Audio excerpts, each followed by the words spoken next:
good.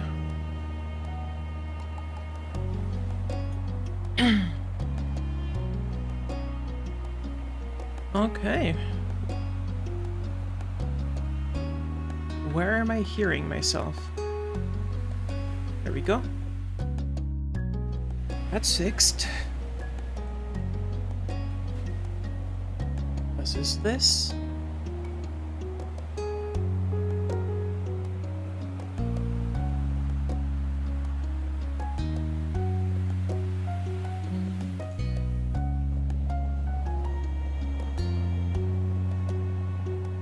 Alrighty.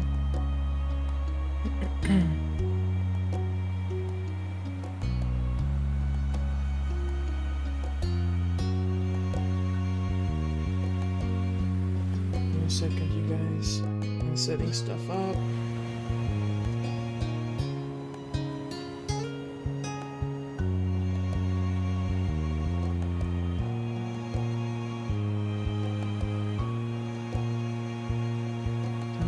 Dun, dun, dun, dun, dun.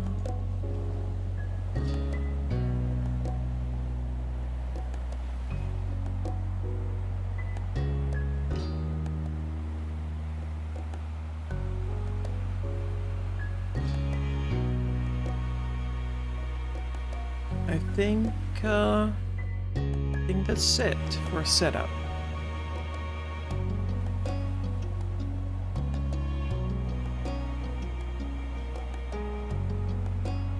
Okay.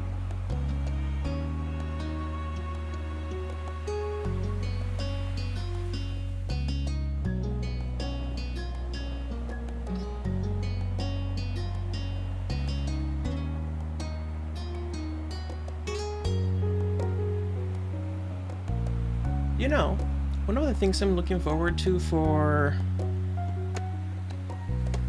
Oh, what's the name? Our Life, Always and Forever, I think it's the new one called.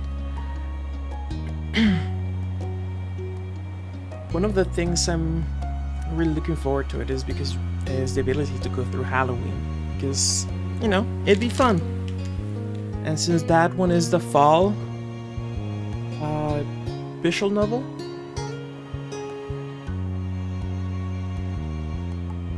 whereas we're playing right now the one for the summer, is that we get to see Halloween. Alright, so we already did this part, but I want to go over it again just to remember. Yep, and this is the Cove customizer. We did a good job on him, and this was here. Warm and sporty. Okay.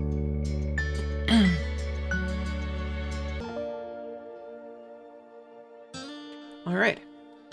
One fine summer morning, you took in what had become a very special scene, the whole family having a meal together. Your big sister, Liz, still hadn't lived at home full time for a couple years. Your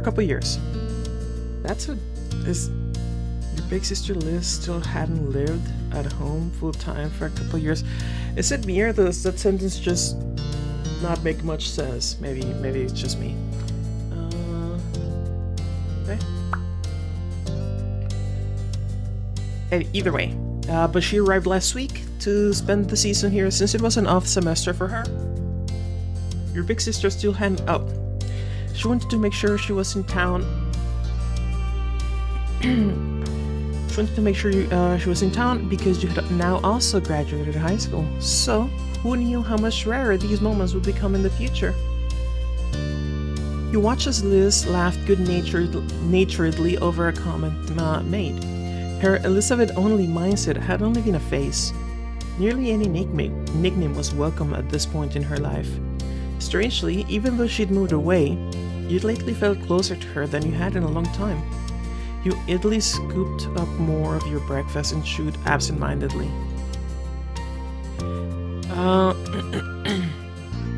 You generally ate whatever.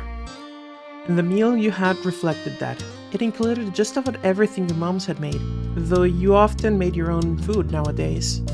With Liz around though, Your parents made even more options than usual. Your sister had been a vegetarian for a while, and they wanted to make sure she had choices too. Conversation had gone on idly, without you fully taking in the words, until yours was peaked, when Ma started on a bit of tongue gossip. And so that's how I heard the news. Alright. Now stop burying the lead and tell us, what is this so-called news? Ma giggled as she cast a look across the table, satisfied that she had everyone's attention.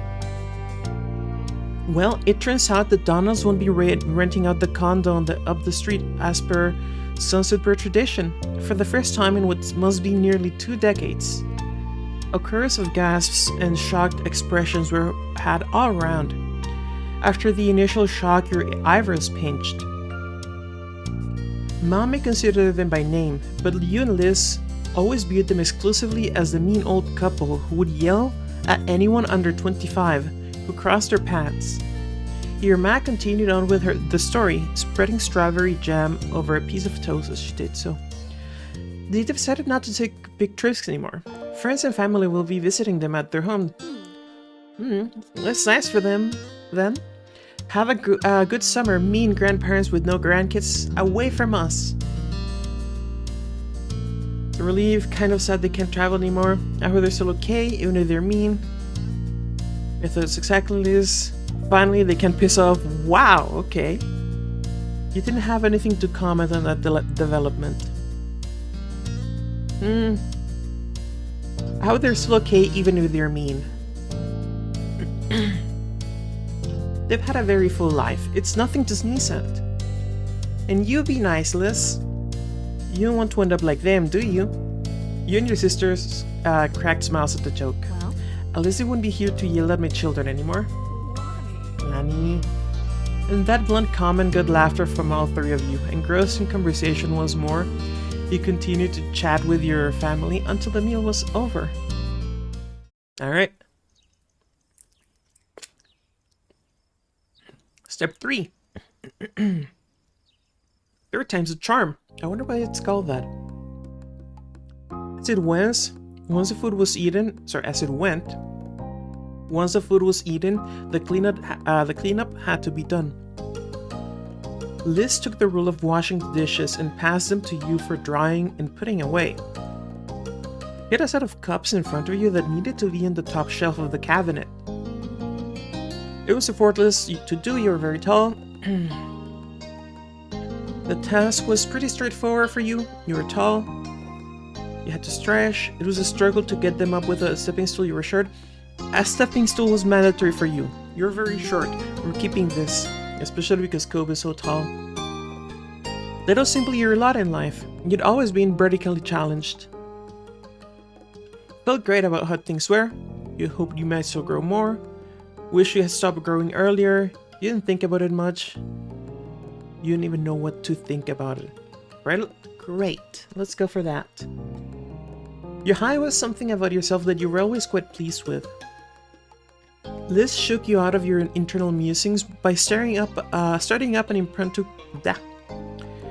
Liz shook you out of your internal musing by starting up an impromptu conversation. She seemed to be voicing the thoughts that had been buzzing around in her own head. I have to say, going back for another semester this fall is pretty intimidating. You'd think after the first year or 2 I'd have a handle on things, but no. You stole a quick glance at her, still having cups in the proper place. Still placing cups in the proper place. I guess it's only fair. My first round was pretty general classes, and year 1 of my architecture major was the basics. Now it feels serious. I had to actually know some things. The laugh she gave was flippantly airy, but the way she scrubbed at the plates had more force than necessary. Held more force than necessary. I know you can handle it. I think it's really cool you want to be an architect. Doesn't sound hard. You shrug. Let's go. I know you can handle it. How sweet of you to believe in me. Thanks. Your older sister's mouth quirked in a small smile. It'll be fine, one way or the other. oh. Oh, but I'm not trying to scare you away from college. If that's even your plan. What is going on with that anyway? You've had a solid plan for a long time.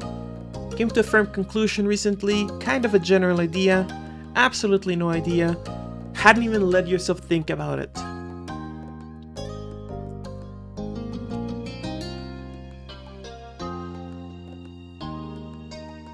Absolutely no idea. You answer the question much as you were able and willing to. Liz's smile grew more reassuring as you did. You made through 12 years of full-time education already.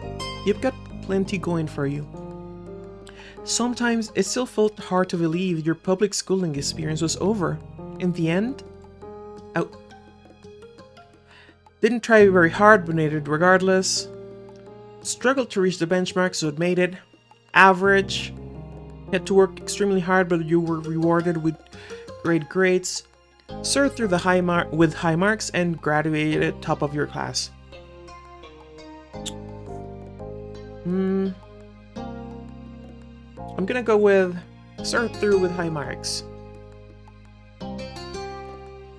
Yeah, you were going to miss it, you felt satisfied, you wish it could have gone better. You were just glad it was truly behind you.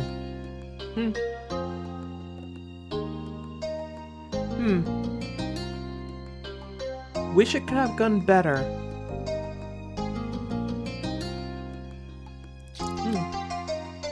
Where you were just glad it was truly behind you. By the way, I have a Lucas Gusano candy thingy, and I'm eating it, and it's delicious. Oh, I forgot, it's Halloween. Happy Halloween, you guys. Alright, can take what you learned with you moving forward. You achieved a lot, and could take what you learned with you moving forward.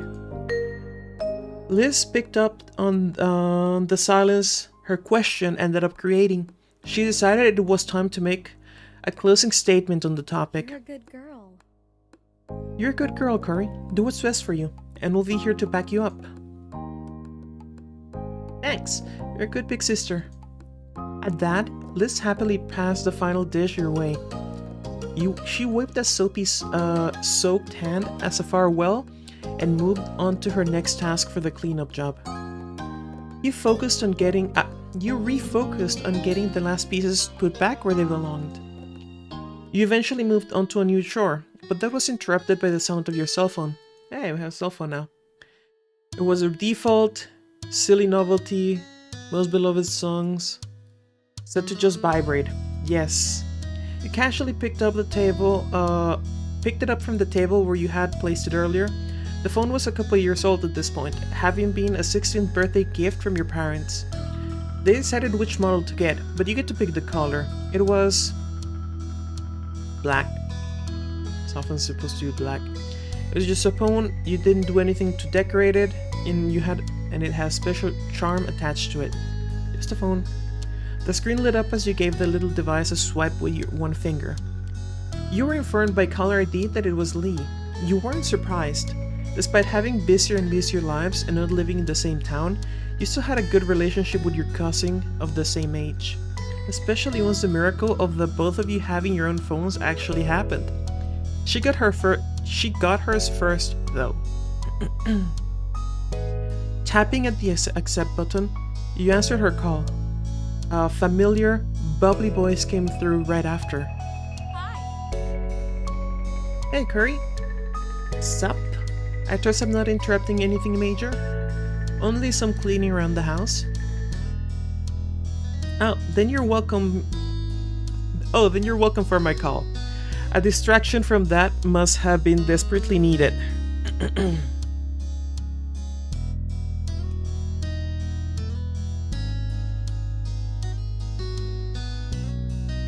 Delicious coffee.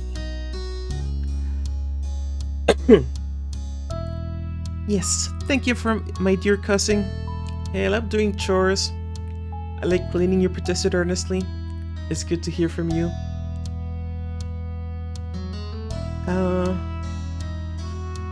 Of course, who wouldn't love doing chores? She giggled, and you could hear the jangling of the jewelry she must be wearing. Nothing amazing is happening for me either. I'm bored and felt like chatting. My morning shift ended, so I'm free for the rest of the day. Ooh. That's good. You were offering your part-time job today. Let's go for the part-time jobs and see what happens. Like you, Lee had started dipping her toes into the workforce as of late. It made keeping in touch frequently even more complicated. But you both managed. What about you? It's been pretty normal. Cool, so that's you then. So, how's Mr. Cope Holden doing? There was a teasing bent to her tone. She was never willing to let up on what was going on between the two of you. But that name was incredibly familiar to your ears. Cope, your next-door neighbor for the past decade at this point. But he was more than just someone who lived on the same street. You vividly remembered the summer day you expressed feelings for each other as little 13-year-olds. You started dating officially years ago. I figured they would have gotten officially together ages ago. You were in love with him, but that was one thing you hadn't admitted yet, and you were in love with him, but didn't want to talk about that at this point in your life. Hadn't admitted it. Are you even surviving with the boy being 10 feet away at all times? Or is everything right with the world again in his back? No, Lee, he isn't here. Just like he wasn't here yesterday, or the last time you asked, or the time before that. Sorry. Aw, my bad. Can you blame me? Doesn't it seem like he should have made his grand return already? Plus, I went to visit soon, and he needs to be there too. You could understand where she was coming from. This was certainly outside the norm. For the past couple of years, and the last few weeks especially, Cope had been going to his mom's place in Nevada. The two of you still regularly stayed in contact over text and calls, but still, your mind began to drift back on time to all the prior trips you'd taken to visit her. Almost every year, you'd have to go away for a while and then he'd be back. It made you sad and lonely when it happened. You never minded it. Kind of nice. Weren't a fan, but made do. It was just shitty. It upset you, and your one younger self worried about him leaving for good. I'm gonna go ahead with, you never minded it. You sent him letters the entire time he was away, shipped out care packages to him and his mom, gave him special treasures to take with him before he left, kept an eye on his house for him, incapable of doing anything until he was back. I'm gonna go with, hey Tricky, welcome back, it's good to see you. Is there anything? Just talking with Lee after graduating high school.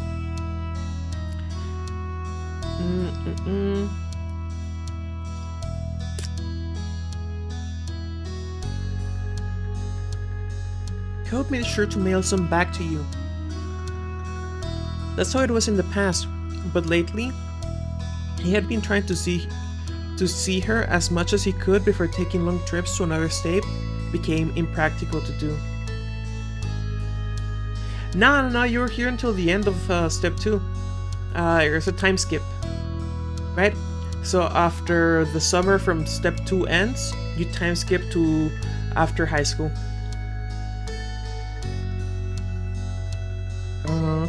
His part-time job could become full-time soon, or he could be moving somewhere else for school. Cope hadn't actually been entirely clear what his plans were after graduation. Cope was hesitant to speak on that, even with you. It couldn't be avoided forever though, you both knew that. Maybe we could switch this up to a non-Cope related topic? That works. The rest of the conversation rolled on, not much longer though. Lee had to go and you needed to finish up your responsibilities around the house. The both of you exchanged goodbyes, then you went back to what you'd been working on before the call came in.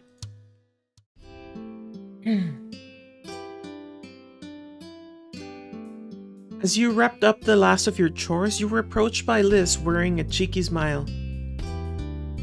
I've got Mom's keys. You wanna get out of this tiny town to do some shopping in the real city? Yeah, it's been way too long since I've been anywhere exciting. Good.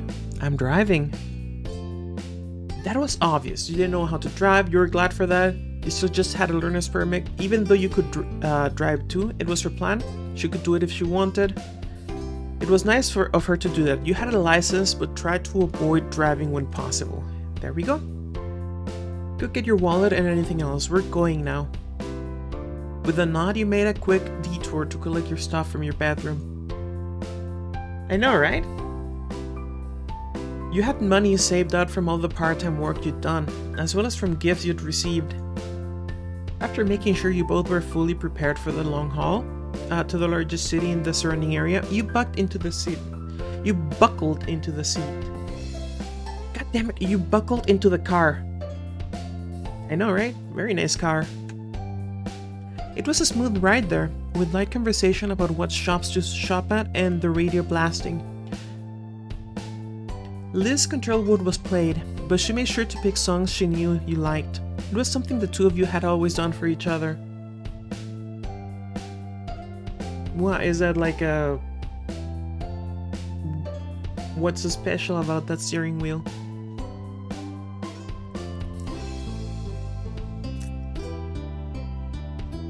Oh, huh, it is. I hadn't even noticed it.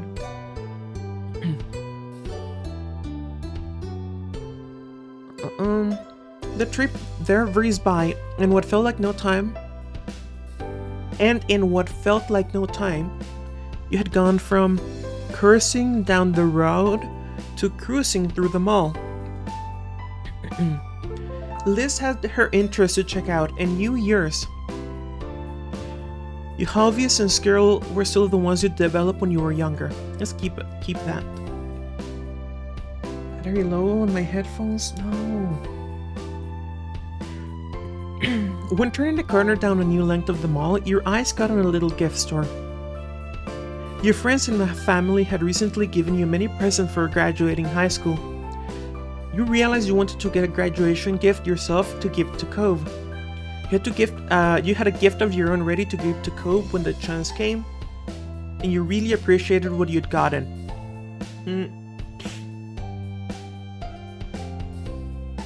Well, I would like to go with the... You had a gift ready? I wouldn't actually have a gift ready. Graduation may have already come and gone, but Cope wasn't really around them anyway. Around then, anyway. Give me a moment.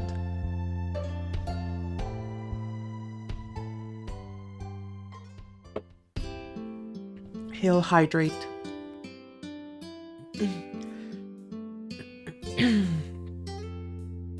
Wait. You'd kept an eye out for something good, though you may have something nicer for him at home already. Eventually, the mall was explored in full, with every shop of note being checked over. Rather than going home, you decided to walk over to some smaller stores nearby. Liz had many thoughts on that topic. Honestly, malls are not a bastion of society. Even if the smaller stores require extra distance, the brands are so much more. Then your sister abruptly stopped speaking and walking right in the middle of the path. It was a good thing no one was behind her. She seemed to entirely shut off for a moment. Hey, Tricky, I hope you're watching. I hope you're watching because, check this out. Check this out. Liz, the attempt to catch her attention was unsuccessful. Something else had all her focus. Before you could puzzle out what might be happening, she began to mumble out of the corner of her mouth. Corey, don't draw attention, but look. What? With a harsh whisper and a subtle jerk of her head, she heard you once more. Hey. Look! You followed her gaze as best you could to a large bunch of colorful teens strolling down the same path. Okay? You faced back over to your sister with a confused expression and an unspoken question. What were you supposed to be seeing here again? Corey, doesn't one of them seem familiar? She was practically bouncing at this point, so you looked the group over again, and this time you saw what she was seeing. Amongst the collection of strangers was brown hair, gray eyes, and lots of freckles. That's Shiloh, our Shiloh, from when we were kids. Yep, That was definitely him. I can't believe it. He's honestly just there. That's hilarious. That's incredible. Oh, but how do we talk to him? We have to pull him away from all those other people, and then what if I'm wrong? Her mouth opened to reply, but she cut it off with her own answer to the question. I've got it. I'll shout the name Shiloh, and then we can act like it wasn't us if he responds to that. We'll know without a doubt it's him. Corey, keep an eye out to see if he looks. Liz, can't you just try talking to him normally? We are not doing that. It's a terrible plan. Why do I have to be the one who watches? Let's try it. Fine. You don't even know how to react. Personally, I'm either thinking 1 or 2.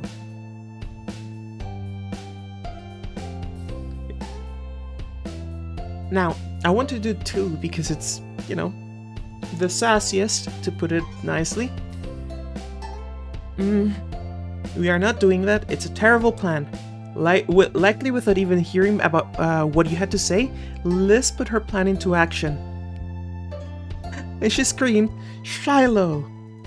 She loudly projected the word across the way, and then put on an act of cautiousness, turning her head away from the scene while brushing at the skirt of her dress. In a supremely awkward moment, you could only stand there as attention in the area shifted to the two of you thanks to your sister's shout. But of the many startled bystanders who became alerted to your presence, one of them was the boy. From a distance, his large eyes met yours. He looked. White green took over Liz's face. She pushed the rim of her sun hat up and away from her face while swishing back around to greet her old friend directly. Shiloh! Oh god. Waving, she stepped a bit closer to express her intention to meet. Without really closing the gap, she wanted him to come to her. Really? Really, Liz? Really? You're in college. Stop it with the silly influence games. Who you presumed to be Shiloh looked surprised at the call-out. He stole a quick glance from the crowd he was with and hesitantly glanced back your way. He was trying to double-check something. Liz remained steadfast with her gaze trained on him. Oh yeah, she wanted him to talk to him away from the group. Never mind, not an influence game. Ultimately, he broke away from the rest of them. After a light-footed jog across the brick path, the young man pleasantly presented himself in front of Liz and you. Hi. Hi. I like your hat. Just that simple greeting had Liz giggling. Hey. Hello, I'm not sure if you remember this, but I'm Lizzie and that's Corey. We were all friends when we were little kids. His already wide eyes grew even larger, their gaze darting between you and Liz. His previously chipper demeanor faded into something delicate. I'm really sorry, but I think you have the wrong person. You could tell not being instantly recognized was going to make this exchange more of a challenge. Still, Liz was undeterred. It was a long time ago, you were really young. I get why you feel like that. However, I'm positive I'm right. You're exactly the same. That face, the freckles, how genially you tried to phrase things, you're even still wearing a hat. Instinctively, he looked up at his headwear with creased brows, not making the connection on why the hat meant something to her. Okay. We knew each other, okay? An uneasy smile settled on him as a silence followed Liz's speech. He was picking his next words carefully. And then the quiet was obliterated by a new voice bursting into the conversation. Shiloh, what are you doing? The rest of the group already left. A field trip is not a vacation. We're on a schedule. Startled, your head snapped towards the path. A distinctly unhappy individual with piercing magenta eyes, dark brown skin, and a sharp jaw stormed your way. He carried a cloud of authority with him, despite looking like he wasn't even 18 yet. Sorry, I didn't mean to ditch. Shiloh, whose name was now officially confirmed, gestured with a hand to add to the explanation of his absence as the stranger watched impatiently. They thought they recognized me as someone they knew. But it was a tiny misunderstanding. Liz theoretically as well as literally put her foot down at that, stomping in frustration and getting more childish the longer she was around her childhood companion. Ah, regression. Lovely. Come on. We do know you. Shiloh merely shrunk in on himself. The tone he spoke with was pained. Sorry. You honestly couldn't tell if he was apologizing for the upset feelings of your sister, or the palpable dissatisfaction of his new acquaintance. That in itself was very Shiloh-like. Oh, you know him, is that it? A stranger spoke in a dismissively scoffing tone, as if the words sounded so absurd to him it was almost amusing. Almost, but the sternness of his demeanor quickly reinstated himself. Well, do you know me? I'll tell you, I'm someone who has been forced, against his will, to be aware of what's going on in Shiloh's ridiculous personal life. For a year. If the two of you had any importance in his general day-to-day existence, it would have come up by now. Don't bother trying to exaggerate any trivial connection you might have. It's not good enough. He's with us, and you'll survive without him. Now stop loitering in the road. It's rude. What the fuck?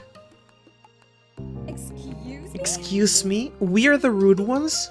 The high-strung ranting got an audible gasp from Shiloh, who finally started to speak up again in defense. Nate, that's really mean. It's also true. We're leaving. With that declaration, the unofficially introduced Nate indignantly spun on his heels and walked speedily towards where the group went, completely confident that Shiloh would follow behind.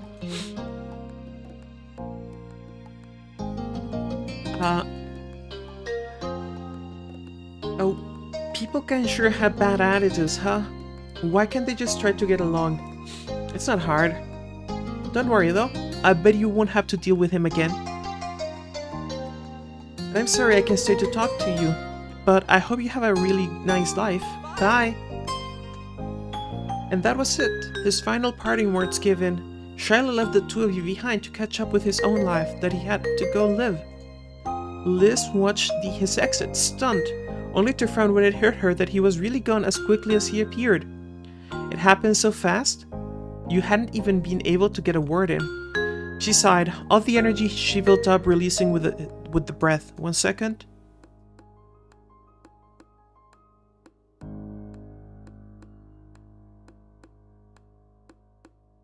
Okay. Where is... There we go.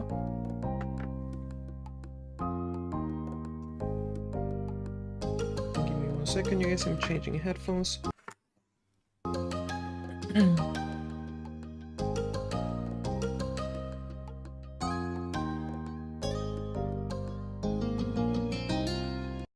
Go. Oh. She sighed. All the energy she built up releasing with the breath. I could have told him his last name was Fields. His birthday is October the 30th. That would have proved it, but no. You know, for someone you knew for like a summer about 10 years ago, no, even probably longer than 10 years, is... Well, that's a lot of detail that you still remember him.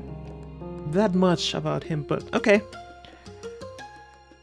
I'm sorry, Lizzie. Wow, Shiloh grew up to be dumb.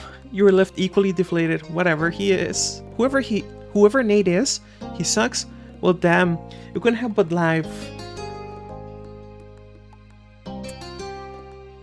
You knew it wasn't funny to your sister, but yeah, no, I'm sorry, Liz. Oh, I would like to think I'd be nicer.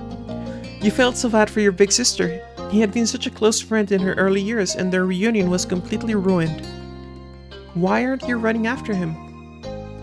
Liz merely shook her head, pushing off childish thoughts. I think we can leave it there, thanks. He's in the middle of a high school field trip. And it was already close enough being able to see him. There's something reassuring about witnessing firsthand that he's still out there, enjoying his own part of the world. Though if given the chance, I could definitely have a few words with him about the company he's got. She laughed, but you could tell there wasn't much humor in it. She was mad at the guy, even if she was happy to let Shiloh go. Maybe they're only going with each other because of the trip, and it's not actually how things are. Right? True. We can only hope that some for the same for him as he did for us. Have a nice life, Shiloh. Have a good life. Bye, Shiloh. We'll miss you. Good luck out there. You'll need it. Bye, Shiloh. Let's go with that. Liz smiled at you. Go back to the mines. It had the self-confidence you knew so well from her. Come on, little baby sister. Let's finish our own trip. You know, it sounded like Nate thought we were like gold diggers or like cloud chasers, right? Something about the way they handle Shiloh in this scene makes me think like there's something big around him happening. Alright, let's finish our own trip. Yep. No matter how either of you really felt about the occurrence, it was something you simply had to accept. People you know just disappear and reappear in the most unexpected ways. The two of you enjoyed what remained of your outing until it was time to return home. By the time you arrived back, the sun was already beginning to set. You arched your back as you stretched your arms towards the ceiling. While it had been a good day, it had enough activity to cover an entire week. Liz started to yawn behind her hands. You weren't the only one feeling worn out. I'll be heading up to your room. I mean, the guest room. Since mine stopped being available as soon as I was out the door. Her tone was light. She'd had quite a lot to say on the subject when you'd first taken over her bigger room after she left for college. But there have been many trips back for home. There have been many trips back home for her since then. Okay, so hear me out. When we sold him as a kid, we didn't know he was secretly the heir of a powerful mob boss, and Nate is his undercover bodyguard. Oh my god. You know, it kind of makes some sense. But there have been many trips back from her home. But there have been many trips back home for her since then. The room hasn't been her for years. It was more of a running joke now that she continued to bring the topic up to this day. Let it go, Liz. I didn't see your name on it. Thank you, Liz. It's a really nice room. 3. Thanks for being so gracious about giving it up. Just wanted to follow in my big sister shows. I'm thinking 3.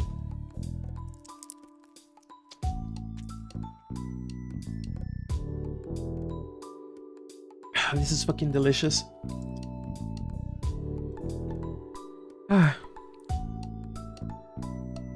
Hey, don't actually sound appreciative. That's plain dirty. It's called Lucas Gusano Chamoy, which is just like this sweet, spicy tamarind candy. It's tasty. A small laugh was shared between you and your older sister. You'd better believe you'll be in the guest room when you've got your own place and we're both back in town for a visit. We can take turns. You'll have Thanksgiving, I'll get Christmas. Sure. Don't count on it. What a reasonable and mature suggestion. I'll think about accepting it. She flashed her familiar grin and you couldn't help but feel glad she was back around, even if it was temporary. With that, she plodded off to the spare room. You're ready to do the same. Moving into a new space was your first opportunity to decorate from scratch. Design your room. There we go. So blue, green, purple, nope. Yellow,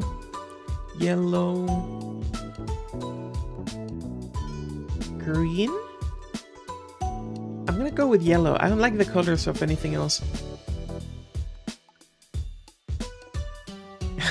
The purple design is cringe, yeah. Extras there, tissues and books. Oh, cool. Take a look. We won tournaments, okay? We won some trophies. Here we go. Window. Left and right. Cool. Walls. Board? Pictures? Ooh, fairy lights. What do you think? Pictures or fairy lights? It's a tough choice. I think I'm gonna go with fairy lights. Floor. Nope, no football or volleyball. I'll keep the shit, what's the name for that?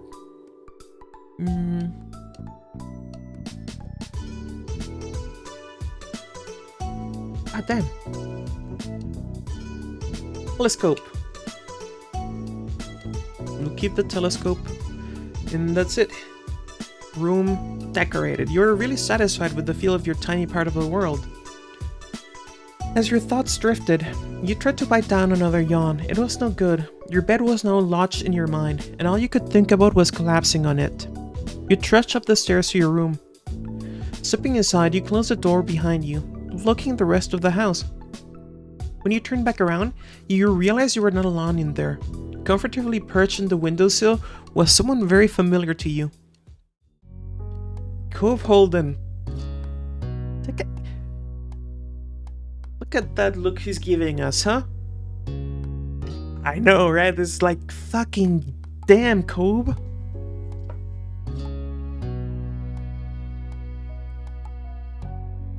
Yeah.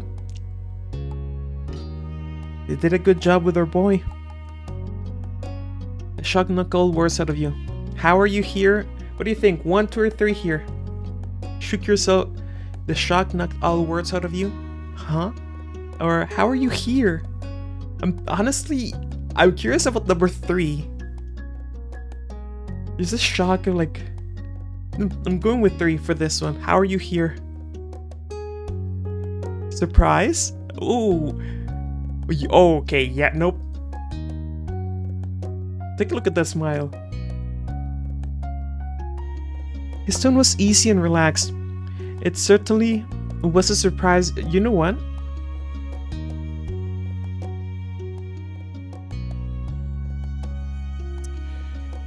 His tone was easy and relaxed. It certainly was a surprise. You hadn't expected to be within the state. You hadn't expected him to be within the state, never mind your own house. You hadn't answered how he had suddenly just appeared back in Sunset Bird, though to be fair, you had been so astounded there hadn't been much of an opportunity for him to chat with you. Thankfully, Coop was only waiting for a good moment to start, and began to explain. I got in about 15 minutes ago. No one was home, so I figured I'd come in the usual way. The window. A small smile had formed on his face. You were still staring at him, unable to blink in case he disappeared. You could still barely believe that he was really there. Mere feet away from you. Mere feet away from you? Whatever. I left my bags in your backyard. I hope that's alright. That was back when you truly understood. Cope had come straight to Euro upon getting back to town. You were his first port of call, taking precedence above all else. Even though you hadn't been in when he called, Cope had ensured that he'd see you at the earliest opportunity rather than allowing his plans to change. You laughed. The realization made you bashful. You shook your head, stayed frozen, shook yet to melt away. You walked over to join him. Gotta run. Every second away from him was a moment too long. As you approached, Cope quickly hopped from the windowsill to meet you. You're too crazy, I'm so glad I miss you. Trouble's back in town.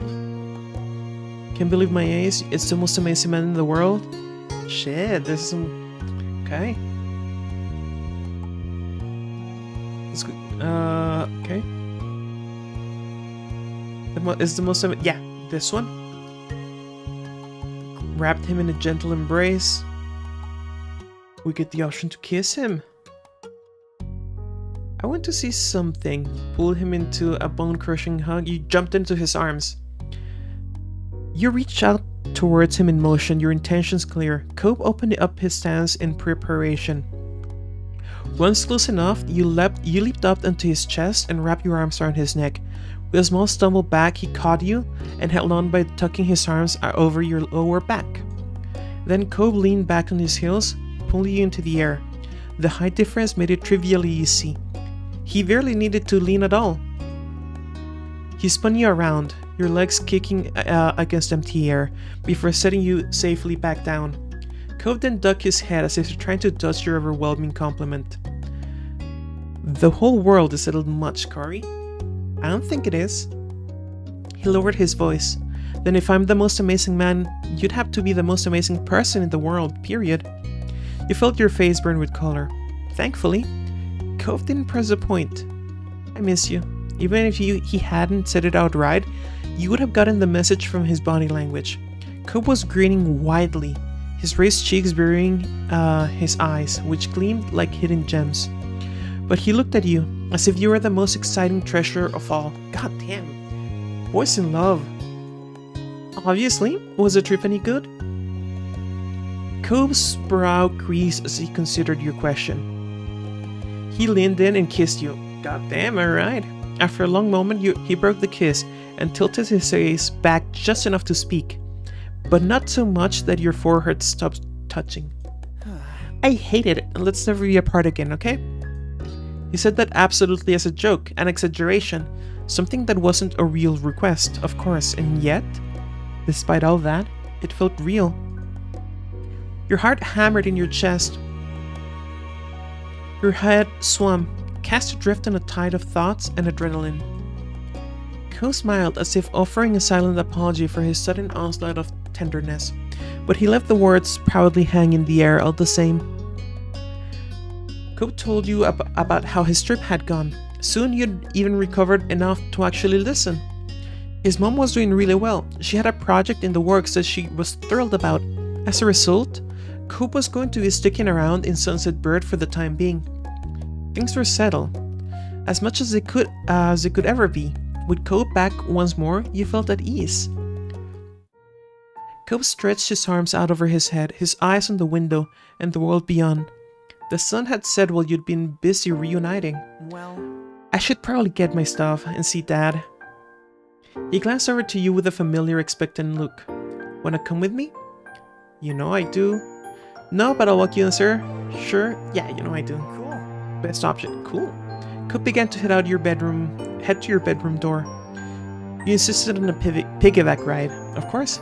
It was a special occasion. It was the normal thing in your relationship. I'm gonna go with that. Wait up, I need a ride. Cobb shook his head, the smile on his face implying that it was you and your senses he was questioning, not the request. He'd come to expect the latter, even if he didn't get why it held such appeal for you. Alright. Okay. He crouched low so you could hop on his back. Cobb had many inches on you in height, so getting on his back for rides had been a challenge over the years. It sometimes ended up with one or both of you sprawled over the floor. At this point, he knew exactly how far he needed to bend down. This understanding and your extensive practice made it relatively easy for you to climb aboard the Cove Express now. Cobb straightened up with poise, accustomed to balancing someone over his shoulders. Cobb carried you down the stairs. You had to duck down a couple of times, the ceiling grazing against your elevated head. Still, you safely reached the ground floor of your house. Already, I'm not even in town for a few hours and you're already riding him? What can I say? We work fast. The door's gonna be in the way. Get off here so I can open it up. He bent down to let you slide safely off his back. Seeing things from your usual height was disorientating after getting accustomed to looking down at everything. In all the excitement of Cobb's return, you hadn't even remembered the gift you had prepared for when he got back. It would be best to give it to him now, before he left your house.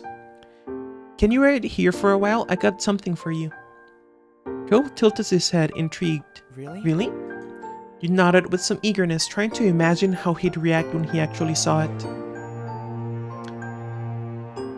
You bought Cobb something special. The gift you'd chosen hadn't been something you could buy.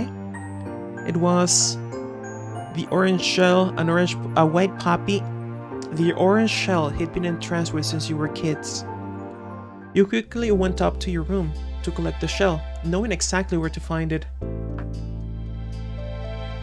It had been housed in the same box since you were a little kid. After taking great care, you extracted it from the case. Though it had been a long time since you'd taken it out, the groups were as familiar to your fingertips as the opening line of your favorite song was to your ears. Cobb had admired this shell ever since he first saw it, declaring it to be the best of all your treasures. Despite that, he'd never accepted your offers to take it. You hoped that that might change tonight. You closed your hand around the shell, not wanting Cobb to see it until you were ready, and headed downstairs. When you were back in front of Cobb, you cautiously lifted your arm up. He looked on curiously as you unfurled your fingers to show him the gift. Please take it, or I'll have to smuggle it into your house. I really want you to have it. Cobb stared down at the familiar shell nestled in your palm. His mouth parted, though no words came out. He drew his eyes up to meet yours, silently, and found the answer to whatever question he couldn't speak. He put his hand over yours and broke the silence. Okay. It was as quiet as a whisper. His fingers were as gentle as his words, brushing against your palms as he took the shell from your grasp. He cradled it carefully against his chest and smiled at you, his eyes bright. I'll keep it forever. Cobb reverently laid the gift safely on the counter, but he didn't turn back to face you once he had ensured it was secure. Though his face was angled away from you, you caught his eyelashes fluttering, as if batting away tears. His throat bobbed as he swallowed bubbling emotions. You knew that Cobb could be sentimental. The gift and all the memories and feelings tied up in it seemed to have taken a toll on him. When he began to sniffle, you felt the need to reach out. Cobb? Corey. I can't. You just... Corey, I don't know what to do. He forcefully scrubbed at his eyes, like he was trying to push the tears that threatened to spill back in. Oh, Cobb, it's okay. Do you need to cry? No. Nevertheless, tears had begun to spill down his cheeks, even as he wiped them away. More took their place. Thank you. His voice quavered as he spoke. Cobb reached out. You gladly stepped forward to meet him. He laid his warm hands against your cheeks and brought his lips to you. You kissed Cobb until the need for air finally won out. Head spinning, you were glad of the security of Cobb's hands. Even after your lips had parted, Cobb remained close, his hands still framing your face. Such a crybaby, don't worry about it, you're welcome. I'm gonna go with you're welcome. No, don't worry about it. Oh, tough. Here. Cobb let out a steady breath. It was far from removed from the shaky gasps that had accompanied his sniffles. The tears had dried. His eyes were a little red, but open and at peace once again. He smiled, fully recovered from the emotion that had overcome him.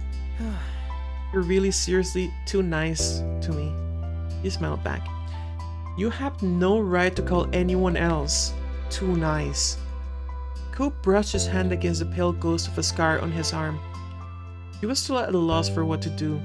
Now the clock ticked away, counting the seconds of silence. Once you had a chance to settle your thoughts, you figured you'd tell Cobb the intriguing news. I have to tell you, you'd never guess who I saw today. You didn't give Cobb a chance to reply. There seriously was no way that he'd figure it out. Shiloh! Huh? Shiloh? Cobb repeated the name, his expression blank. From when we were kids.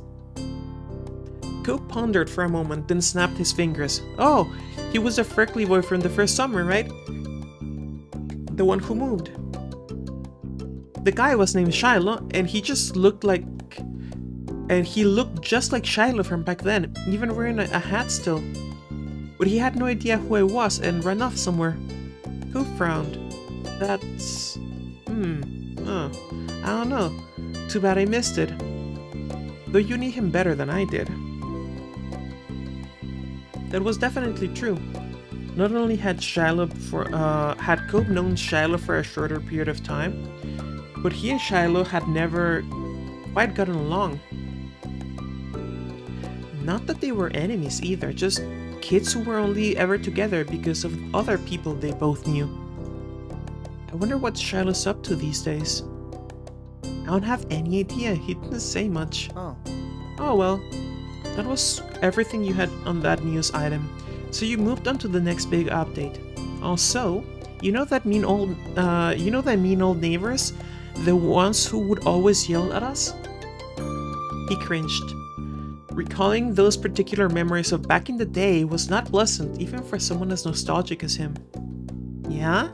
They're not coming. They didn't rent the condo this summer. Cope's jaw dropped. You didn't blame him. The elderly couple had been an institution for as far back as you could remember, long predating Cope's arrival. Even now, as a teenager, you found your neck pricking as you walked by their condo, half expecting a scolding for breathing the wrong way in the vicinity of their vacation home. It was strange to think of that coming to an end. Wow. Cope blinked, clearly struggling with the idea in the same way you had. I didn't see that coming. People being gone, people coming back. It feels like I've missed a lot. This has been a busy summer already. Well, you haven't missed the fireflies. They haven't shown up yet. Yeah, honey, it's like 2012, 2013. There's no more fireflies anymore. Blame global warming. And pesticides, probably. Well, you haven't missed the fire. Oh, well, that's something. And we'd better not get left behind. There's still stuff to do. You nodded as soon as you left your house. Cope bent down to let you climb back onto his back for the last part of the journey. Nice. More riding. It seemed that no sooner had the night begun that it was already at an end, and the dawn of a new day was soon upon you. The next morning your belly was full of breakfast and you weren't in a pleasant mood. You hoped the rest of the day flowed suit. Later, you were meeting up with your friends, Cope, Miranda, and Terry, to go into town. It was all on short notice, but that was because everyone was just so excited that Cope was finally back home. Having a nice daydream? She's getting older, I don't like that.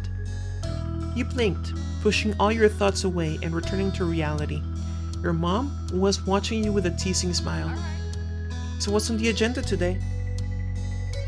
I'm meeting up with some people. Well, I hope you and your friends have fun. Don't get into too much trouble. She winked at you. You both knew of your moms. You knew both of your moms wanted you to enjoy every bit of this summer, before all the big changes started. I'll try. But before you go gallivanting around town, could you bring the mail in? I'm finishing up putting the dishes away over here. It sounds weird, but I'm pretty sure it's not actually wrong.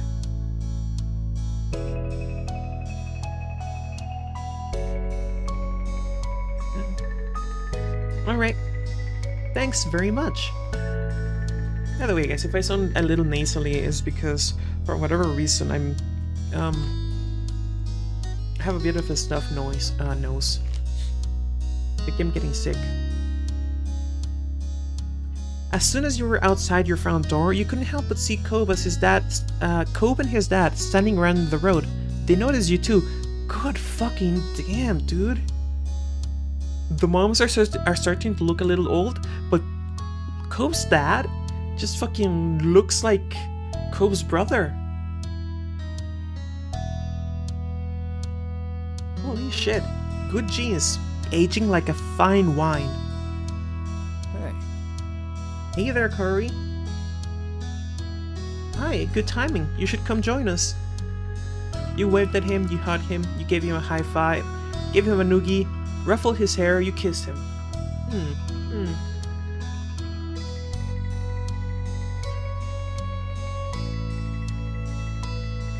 Noogie, hug, or kiss.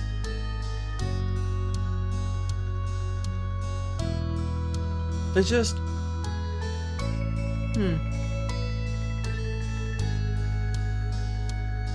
In a flash, you grabbed the collar of his shirt and pulled him down to your level. Cope smiled until you were done. You laughed. Happy now? Very. You notice Mr. Holden was taking in the scene of you and Cobb with a self-satisfied smile. Cobb followed your line and shot his dad an impressed look.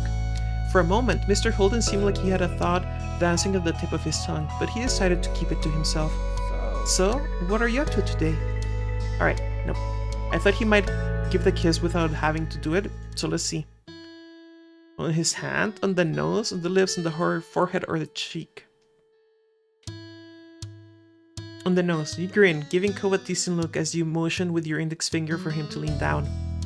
You watched Sean contentedly, knowing that you were up to something, but he still did as you asked. Popping up just a bit on your tiptoes before you quickly left a kiss on the tip of his nose. He chuckled, filled with affection. Yeah, because Cobb is extra tall. You know, now I'm just thinking about Mr. Manager when thinking about Cobb.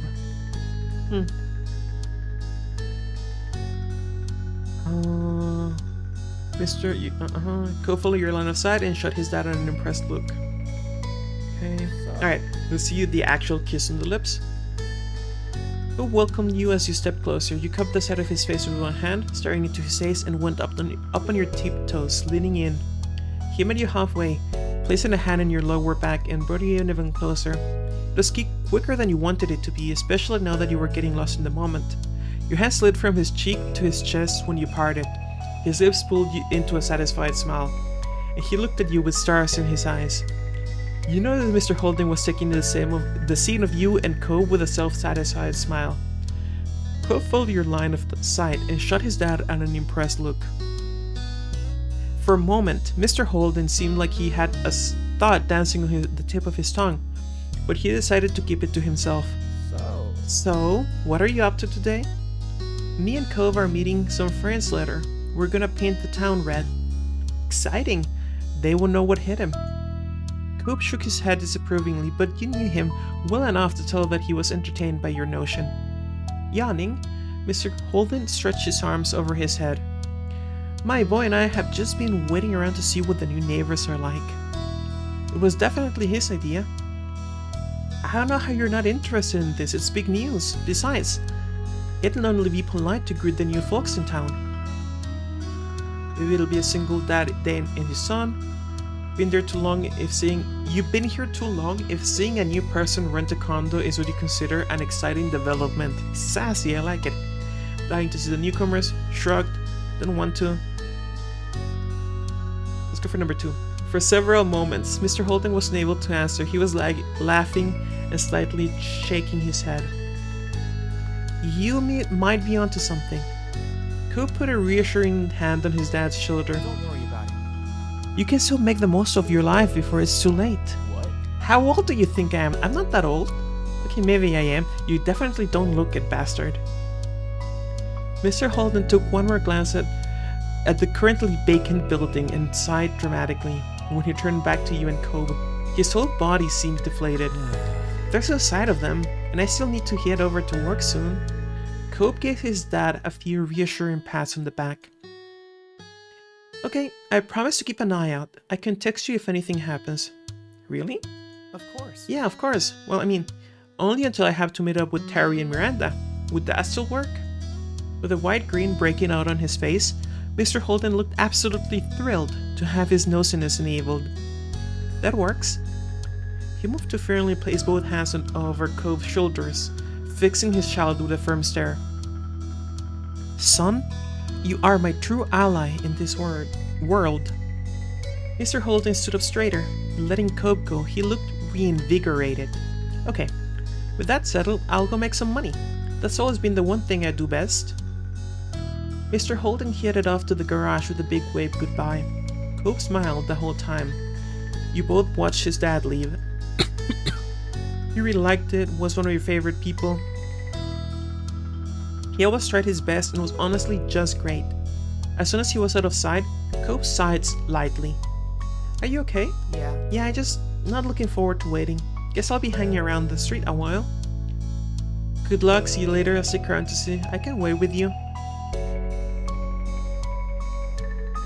Why don't I stay to see the new neighbor and keep you company? You wouldn't abandon Cobb there to wither on the road out of boredom? Really? Of course. I like keeping you company, remember? He stared at you a moment. For a moment, smiling softly and thinking about his response. Me too. I like that too. Cobb put his hand on your shoulders. His thumbs absentmindedly moved in a soothing circle. The look in his eyes was much firmer. He was serious. Corey, you're my true ally in this world. They get a fair amount of chuckles from you. He grinned, the stoicism fading into amusement. Thank you. You're always good to me. You're looking to have me, it's no problem. I can't help myself. You laughed, shook your head, you simply shrugged. I can't help myself. Yeah, well, good then. I don't know what I would do without you. The smile on his face reached his eyes, and it made you feel electric. Good grief, these two just utterly head over heels for each other. And then he let go of you. Cobb stepped over to his front porch steps, lazily taking a seat and leaning back on his arms. Our watch begins. Nodding in agreement, you joined Cobb on the front porch steps. You both sat there in a comfortable familiarity as you settled in for the waiting game on the new tenants. Well, I mean, they've been each other's primary focus since what, 8 years old? Yep, since 8 years old.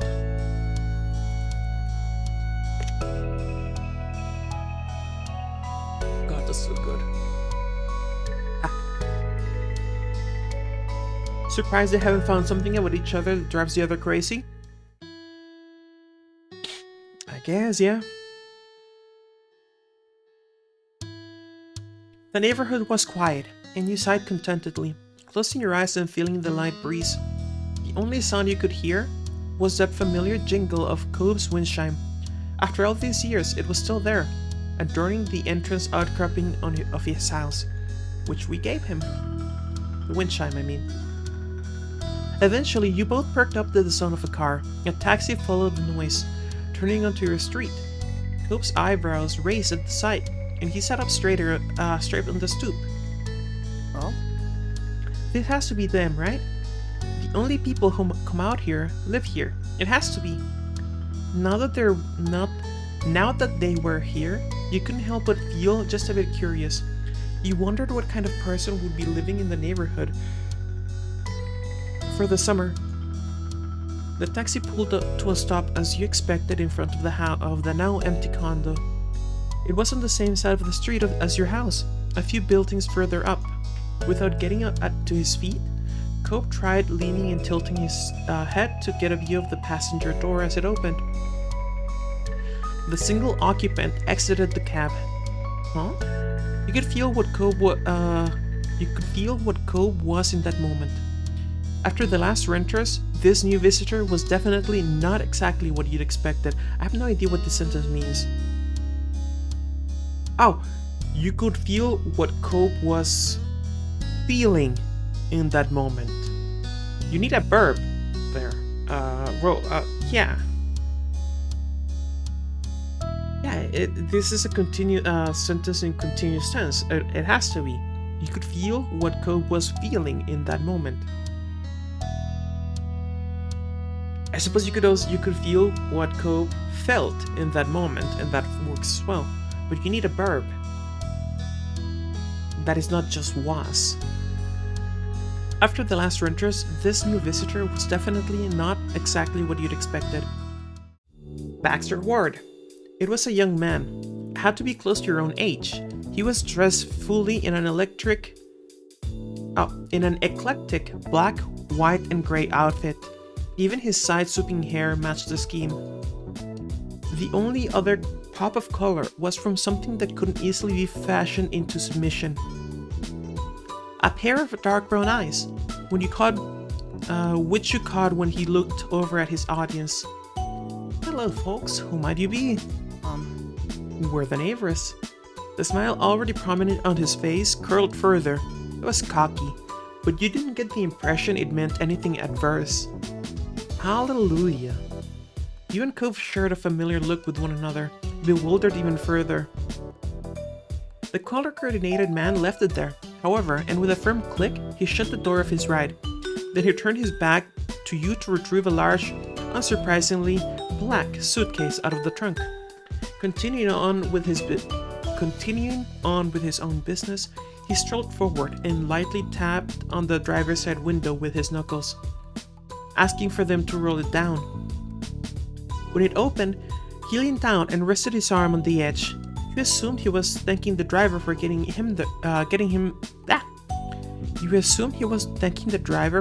him there, considering he slipped them a tip during the brief chat. They shook hands, and then he pushed himself up and away from the taxi, with both arms, giving the driver room to leave. As the taxi pulled away, rolling carefully down the road and out of sight around the corner, the new renter had officially arrived. He left his suitcase on the ground, out of the way of the street, and sauntered over your way with the confidence of someone who had been invited to join.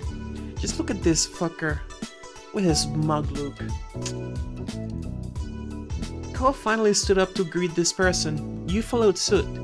I'm Baxter Ward. It's excellent to meet you, neighbors. You were standing on the side he was approaching from.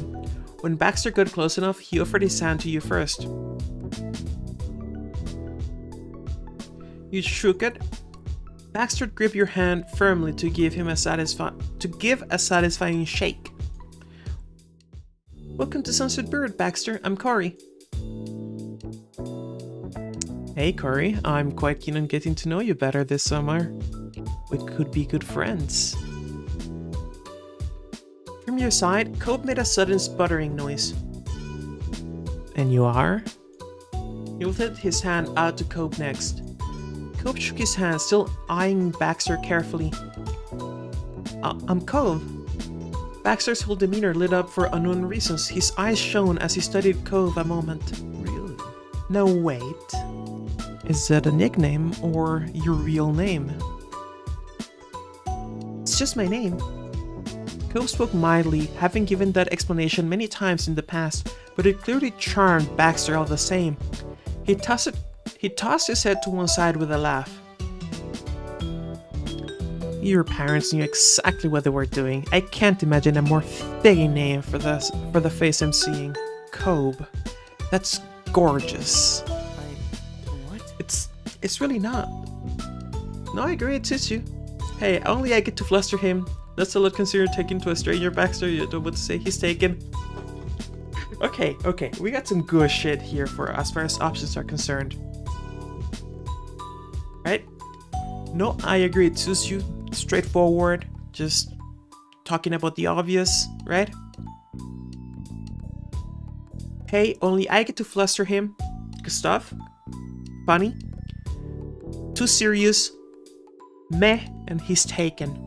So I'm thinking, shit. I think I'm going with he's taken.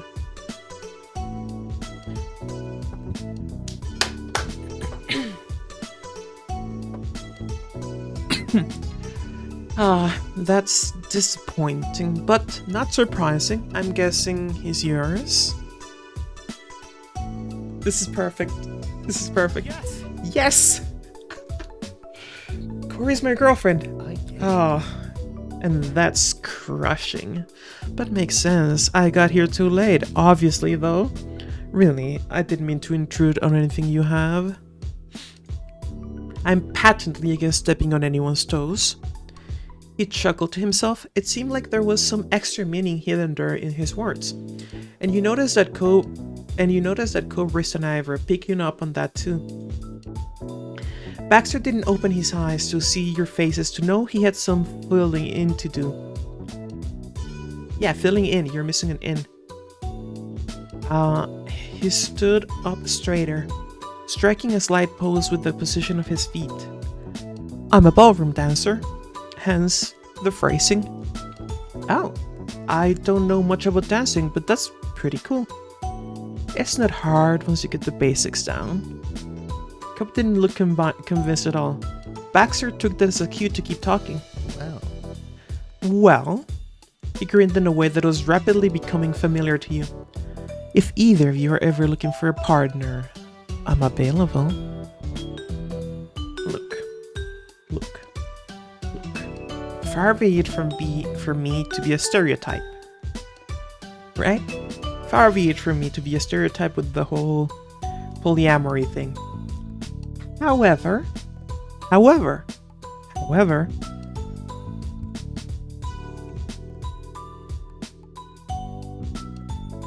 he looks like he'd make an excellent dom. And Cove is so savvy.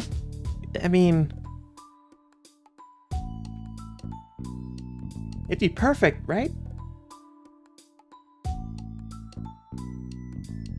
And this solves the problem. We both keep Baxter. I'll pass. Coop peeked at you, smiling softly. You felt his familiar touch as he squeezed your hand for a moment. Sorry.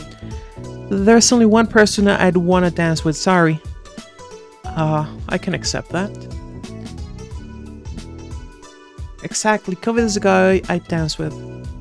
Baxter smiled and nodded understandingly, letting the subject go. After that, there was a lull conversation and Cobb attempted to fill it. What made you decide on Sunset Bird? Ah, yes. Well, my parents rented a condo, so I had a place to stay while I'm off for a semester from college, and not living in the dorms. There was a playful glint in Baxter's eyes as he continued. Honestly. Ideally, they wanted to send me somewhere that wasn't too exciting, but lucky for me, they'd picked the wrong street considering the two of you live here. Baxter then preemptively lifted his hands up in front of his chest, giving the gesture for meaning no harm. It's nice not to be the only one of my age around the neighborhood for an entire summer, nothing more. That was a story you had heard before, the same one as when Lonely Cove and his dad moved in all those years ago. Cove wasn't relating still. You could have phrased it like that in the first place. I don't feel the need to keep words of praise to myself, but they're not romantic comments. I see that you two are very much a committed pair. I'd like to be friends if we can, but that's all. It's okay. I'm finding it pretty entertaining. Baxter laughed at that. Glad we're working things out.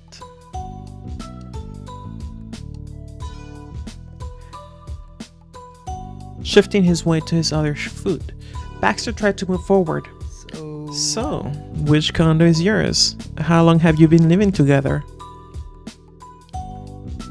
Oh no! Ghost sputtered again and unintentionally a laugh escaped you. That's...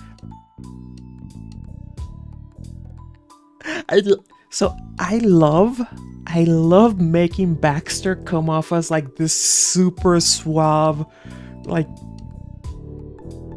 put together guy, right? I don't know why. I like making him look that way. We're both your neighbors, but we live in different houses with our parents. Like I love having him just be this huge flirt that does not discriminate between flirting with us or Cobb. Or both. Because look at him, he gives that air. As if second nature, the two of you pointed to your homes, the buildings directly across the street from each other. Baxter's eyebrows raised at that. Your neighbors who started dating? Oh, wait. Boys. Your neighbors who started dating? What a couple of lovebirds. You are the backbone of romantic society. Honestly, I hope you never break up. If you can make it work, there might be a chance for the rest of us. You knew Cobb well enough to tell that there was a little bit of amusement in his expression, but he sighed in expiration. After that, you had no doubts about his claims of being complimentary. You were really starting to get a kick out of it. Well, if either of you are free, I'd be thrilled to hang out this summer. But we can save the scheduled talk for later. I should get my things inside. He gave a small nod of the head and flashed you both a dazzling smile. Goodbye. Goodbye for today. Bye. Cobb gave a small wave as well. Bye. Baxter then turned on his heels and strolled back to his suitcase, picking it up and bringing it to his condo. You and Cope were silent as Baxter unlocked the front door and disappeared inside the house. With him completely out of the scene, Cope let out a long breath. Well, I don't want to know how I'm gonna explain that guy to my dad. You burst into a fit of laughter trying to imagine the conversation. At least the job is done. We saw the new neighbor, and now we can go meet up with Terry and Miranda. Yep, we should get going. There was a man who knew he had one shot to make exactly the impression he wanted, and he fucking nailed it. Absolutely, Trekkie. That is exactly what happened. This is one of the reasons why I love Baxter so much. You gave Baxter's condo one last glance over your shoulder. You were looking forward to seeing more of him. Thought he was charming, not interested, weren't sure. Pretty bad first impression. Looking forward, come on. He's going to to fluster Cope. That's always a plus in their books. Baxter was different, but you liked him. Smiling, you hoped that he would become a good friend of this summer. Turning your attention back to Cope, you pushed all thoughts of Baxter aside. You both started making your way towards town. You took his hand, you took his arm. Come on. Smiling at him, you hooked your arm around his. Cope hummed happily in response. Give me a second. I have a muffin.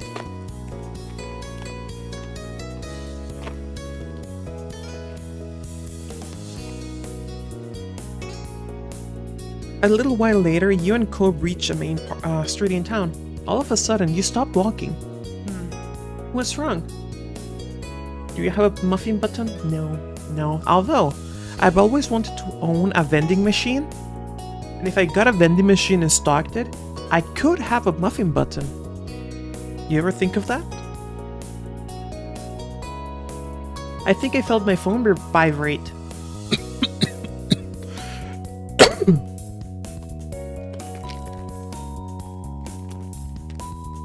Now, I saw some pricing for vending machines. They're surprisingly not as expensive as I imagined.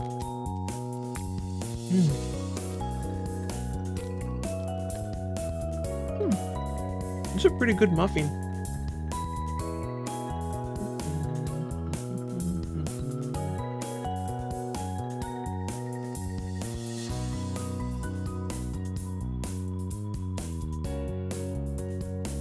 Oh god, that's really good.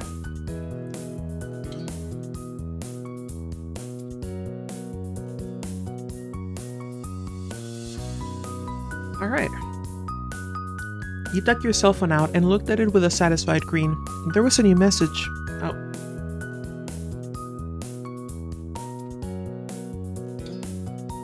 You opened the new text from Miranda and all you saw was, I can see you. You opened the immediately from where you stood, you started swiveling your head around. You couldn't spot Miranda anywhere, but she did send you more messages. I saw you holding Cope's arm. Scandalous. Where are you? Come on. Really, Randy?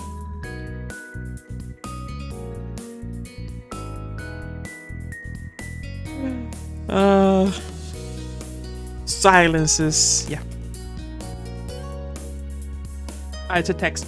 The message was sent and you went back to looking around, scanning for any signs of movement and familiar faces, but they were still invisible. Cope looked at you carefully, raising an eyebrow. Miranda coming out, you sighed at the ridiculousness you burst into laughter at her antics. You sang your own joke in text. You grabbed onto Cope again, waiting to show Miranda how scandalous you could be. God damn. 1, 4, and 5. The thought of a vending machine in my own home is an odd one.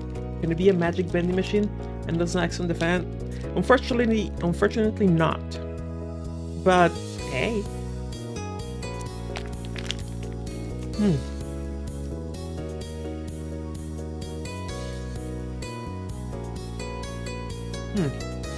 Delicious.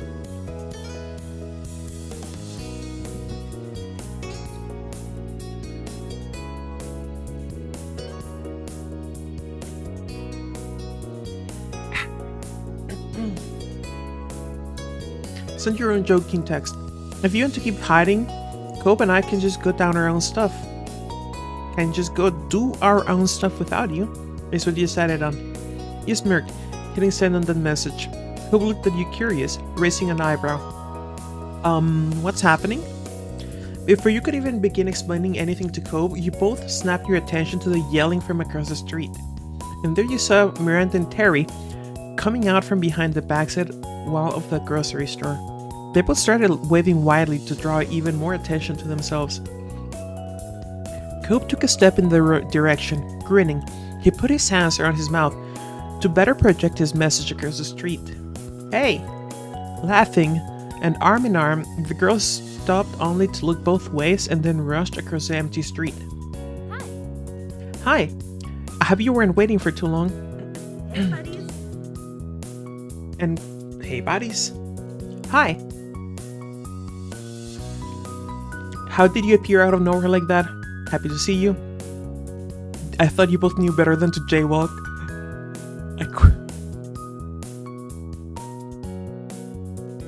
They took measures to... Okay, no, I thought it was a funny jaywalk comment, but it's not. It's actually a serious jaywalking comment.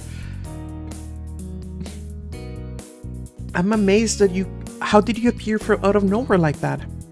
They started giggling again. Terry glanced at Miranda, wondering what their story should be. It was magic.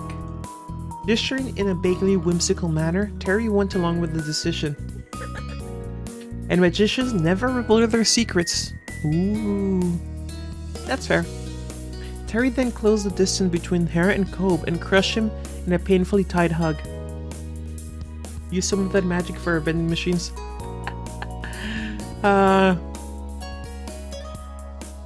You're finally here. It's been so long. What took you?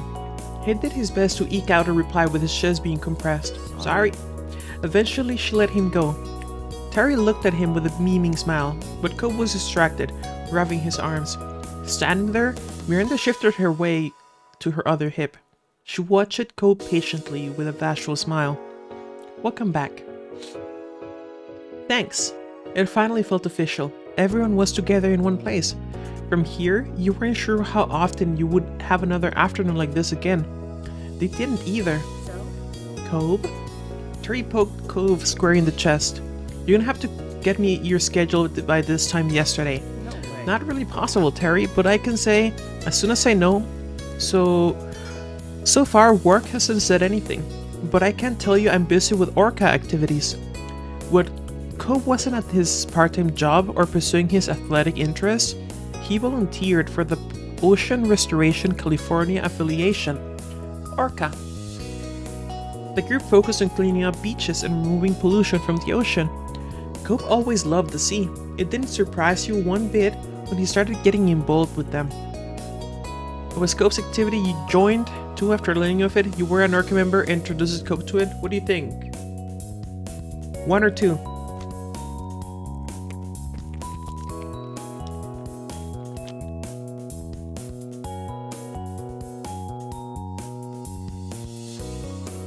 Tough one, huh? 2? Okay. I'm fine with that.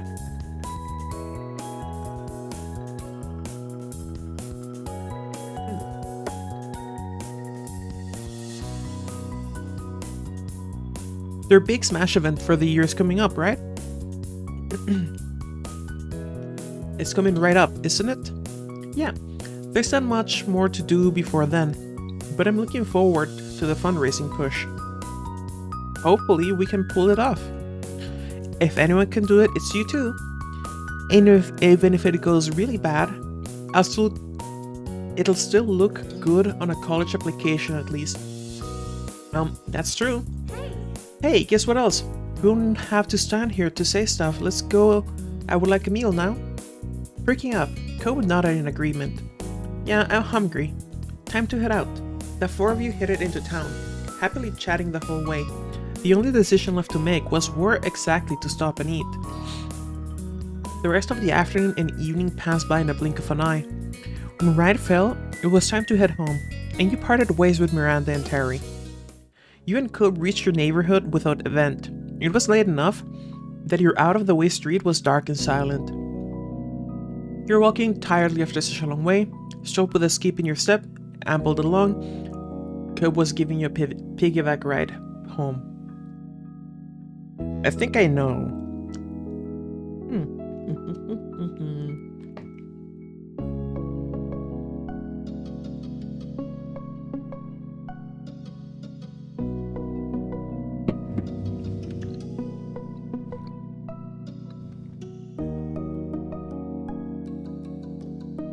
That was a really good muffin. Holy shit.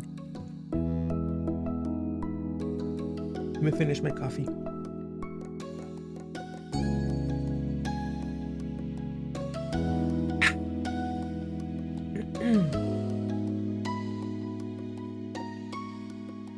It was a long time out. It was a long day out and about. You appreciated that you could rely on him to make things more comfortable for you. Press the muffin button, Turkey. You tighten your grip on Cobb. It's right next to the share button, right? That's the muffin button. Don't worry about it. It'll magically appear. You can also find it next to the channel name. I know it's a subscribe, but it's actually the muffin button. Don't worry about it. You wondered why he felt. You tightened your grip on Cobb and turned your head ever so slightly, peering at his face out of the corner of your eyes. You wondered why he felt so distant to you.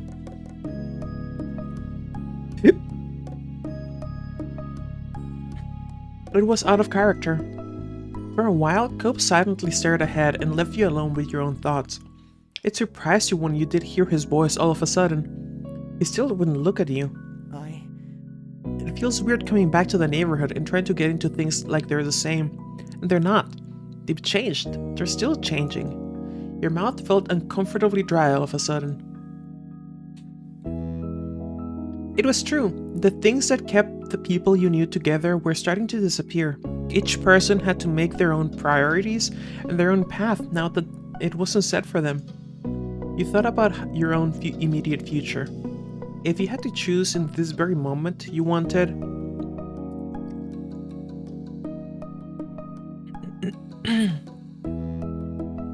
You go to school full-time, part-time, work full-time, work part-time. To focus on time that's not school or work.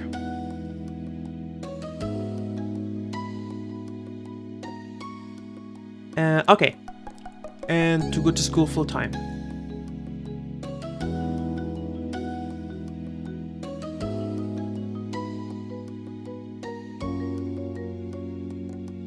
Wow.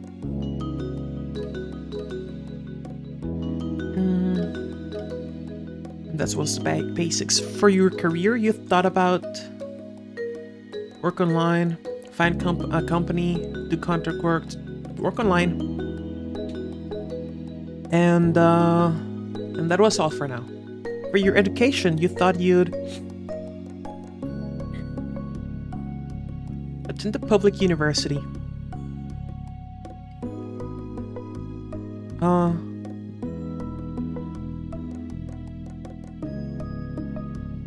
And that was all. For yourself, you wanted to work on self-improvement on your own, take some time to relax, try to figure out what you want.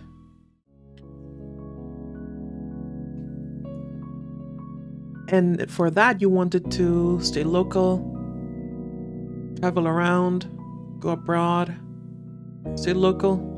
It'd all be happening so soon. You'd already applied to schools and jobs. You'd already applied to schools. You started to prepare what was coming. And you'd been open about your situation and everyone knew. And you'd only spoken with family and those you were close to, like Cobb. And you'd kept it all to yourself. And Cobb was the only person who knew. Cobb should know. Because then how he needs to be able to get ready so we can stay together. Okay? So he has to know, but no one else. Now you wondered what Cobb had in mind. You'd heard him consider some things for his future, but it was never anything that would have counted as a real plan. Cobb stopped in the middle of the street. He sighed and put you down. You were both outside of your houses. Cobb looked at the ground for a moment. His mouth trembled, trying to settle on the right words to say. So, are you still thinking about what you want to do and stuff in Sunset Bird? Yeah, you've remembered. Cope closed his eyes and nodded while he composed his thoughts. He looked at you when he lifted his head. I mean... I decided on something. Well, kind of. He smiled slightly and rubbed his arm, and then his expression grew more serious. I'm not gonna decide on a school or a career, not this summer. I'm gonna stay here, at least in Sunset Bird. I'll probably move out of my dad's place. I'll keep working my job, keep on doing my volunteer stuff and everything else. I don't know. Maybe I'll know what I want for myself by fall, or next year. Or maybe I'll never have a plan. Life will continue on with whatever's happening.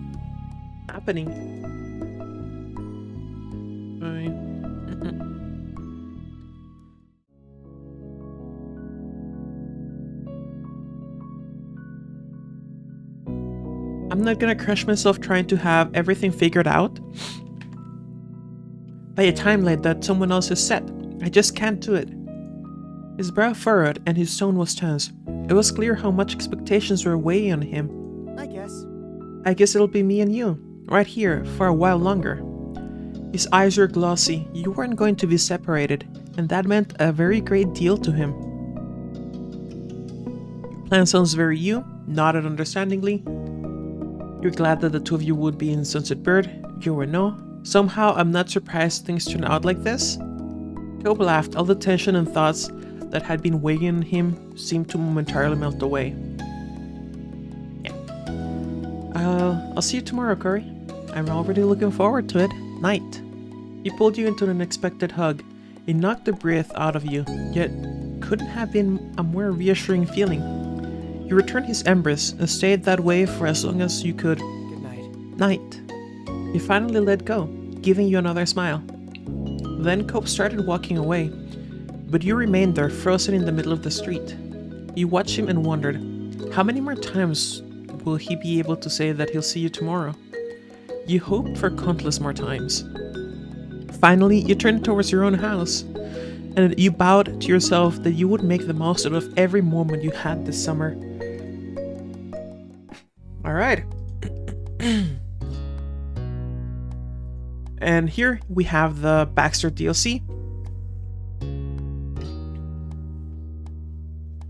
which I don't have, and I'm unlikely to have, because I don't want to.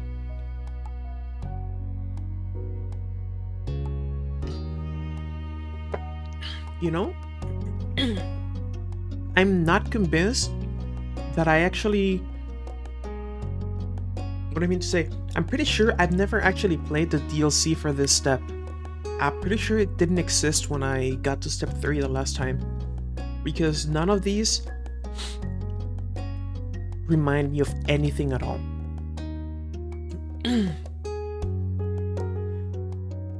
What do you think? Hang, errands, talks, drive, happiness, boating, serendipity, late shift, or reflection? I'm thinking reflection. After finishing breakfast at the Holden's house, you and Cope had retreated to his room to relax before starting the day in earnest, or perhaps you would take it easy for the whole afternoon. Neither of you had plans exactly, so you're free to do whatever came to mind. You were leaning against Cope on his bed, fiddled with a Rubik's Cube, watching Cope's fish swim idly around their tank. Next to Cope, toying with his hair, sat on the ground doodling pictures in the sand scattered across the floor. I'm thinking 4 or 1. 4? Figured. I was wondering if there was going to be one of sitting in his lap, but this is pretty close. The long strands rippled through your fingers. You had no end goal in mind other than to enjoy touching his soft hair. Even with your mind elsewhere, you could tell Cope was similarly at ease. He had his chin propped up with one hand as he scrolled through his phone. A burst of laughter broke the silence, hooking your attention and bringing you back to the present. He looked at Cope for an explanation. His eyes, now crinkled with mirth, were still looking at the screen.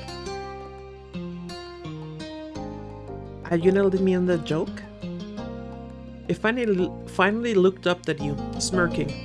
Dad scanned some old photos, you know. He drew a rectangle in the air with the phone free hand. Printed out once, back from when I was little. He texted it all to me last night, I guess. I've been checking them out. You were looking at your Katie photos and didn't tell me? Can I see? It's cool. Smiled, this one's nice. You stood up wide-eyed and hopeful. You wanted to see. Ooh. 1 or 5? I'm gonna go with 5. And I see, it's okay. I just wanted to look at it first to make sure there was nothing super embarrassing. You never know with my dad. He grimaced, envisaging what horrors his dad might unwittingly spring on him. I mean, what if there's a photo of me getting potty trained or something? He suppressed an empathetic shudder and nodded. You laughed at Co's fraud expression. Kid pictures are supposed to be embarrassing, that's part of the fun. I'm gonna go with laughed. Yeah, that sounds like something your dad would do. Cove only cleared his throat nervously, the fear of his dad's well-meaning actions still looming large in his head. Anyway, before we forget, I was laughing because I came across a Halloween one from when I was 8. The year I was a zombie, remember? He shook his head, grinning wryly, while holding the phone out to you. Look at that, baby zombie Cobe. I've never been like zombies. All I wanted was to show off my new scar. And it needed to be something scary. I couldn't be a normal person who had a scar, according to my 8-year-old mind. Flawless logic, Cobe. Flawless. I was a little dark. Right? You were. Dad really wanted to be useful, as usual. He came up with the idea of being an undead person. It was pretty good, huh? It was really good. I was so jealous of the look. It was good, but my cushion was better. Lizzie was so grossed out and Shiloh was terrified. I remember you getting lots of extra candy when adults realized the scar was real. It was seeing your arm. It was hard seeing your arm like that. 3? 3. You laughed, still clearly remembering their faces when they saw Cope's get up that night. Cope chuckled at your reply. I can't believe how much larger my scar used to be. What's up? He looked down at his arm, a soft smile on his face, and Trace would refrain of the jagged line with his fingers, just as you'd seen him do countless times before. He got the scar when he broke his arm, right? Yep. Yes, he did. Which, it says a lot about the break. That must have been like, what's the name for when the bone pokes out the skin?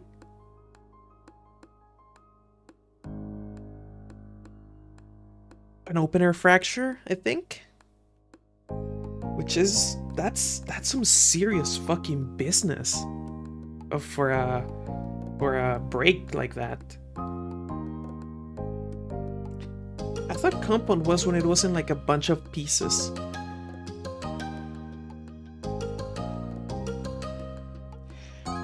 He looked down at his arm, a soft smile on his face, and Trace would remind of the jagged line with his fingers, just as you'd seen him do countless of times before.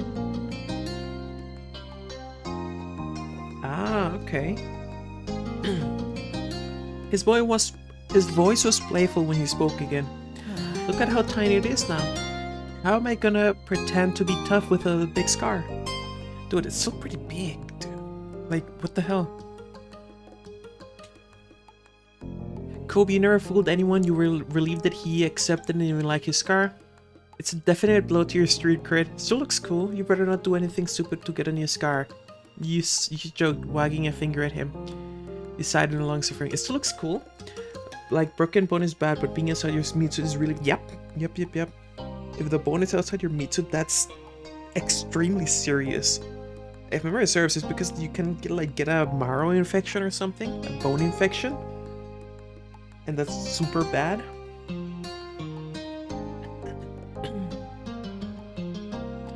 Ko smiled bashfully, pleased with his joke. and ducked his head to look away from you. His fingers were still tracing the scarred patch of skin. Remember, he got it from trying to ride a jet ski. He got it from a jet ski accident.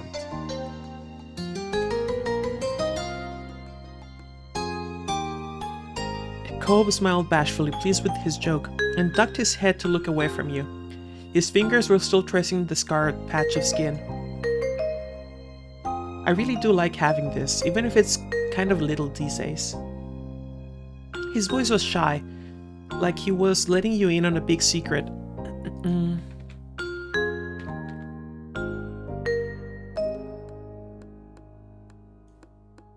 Okay. Cobb turned back to face you fully, finally letting go of his scar. He was happy. That mark... that mark was a part of him and clearly held meaning for Cobb.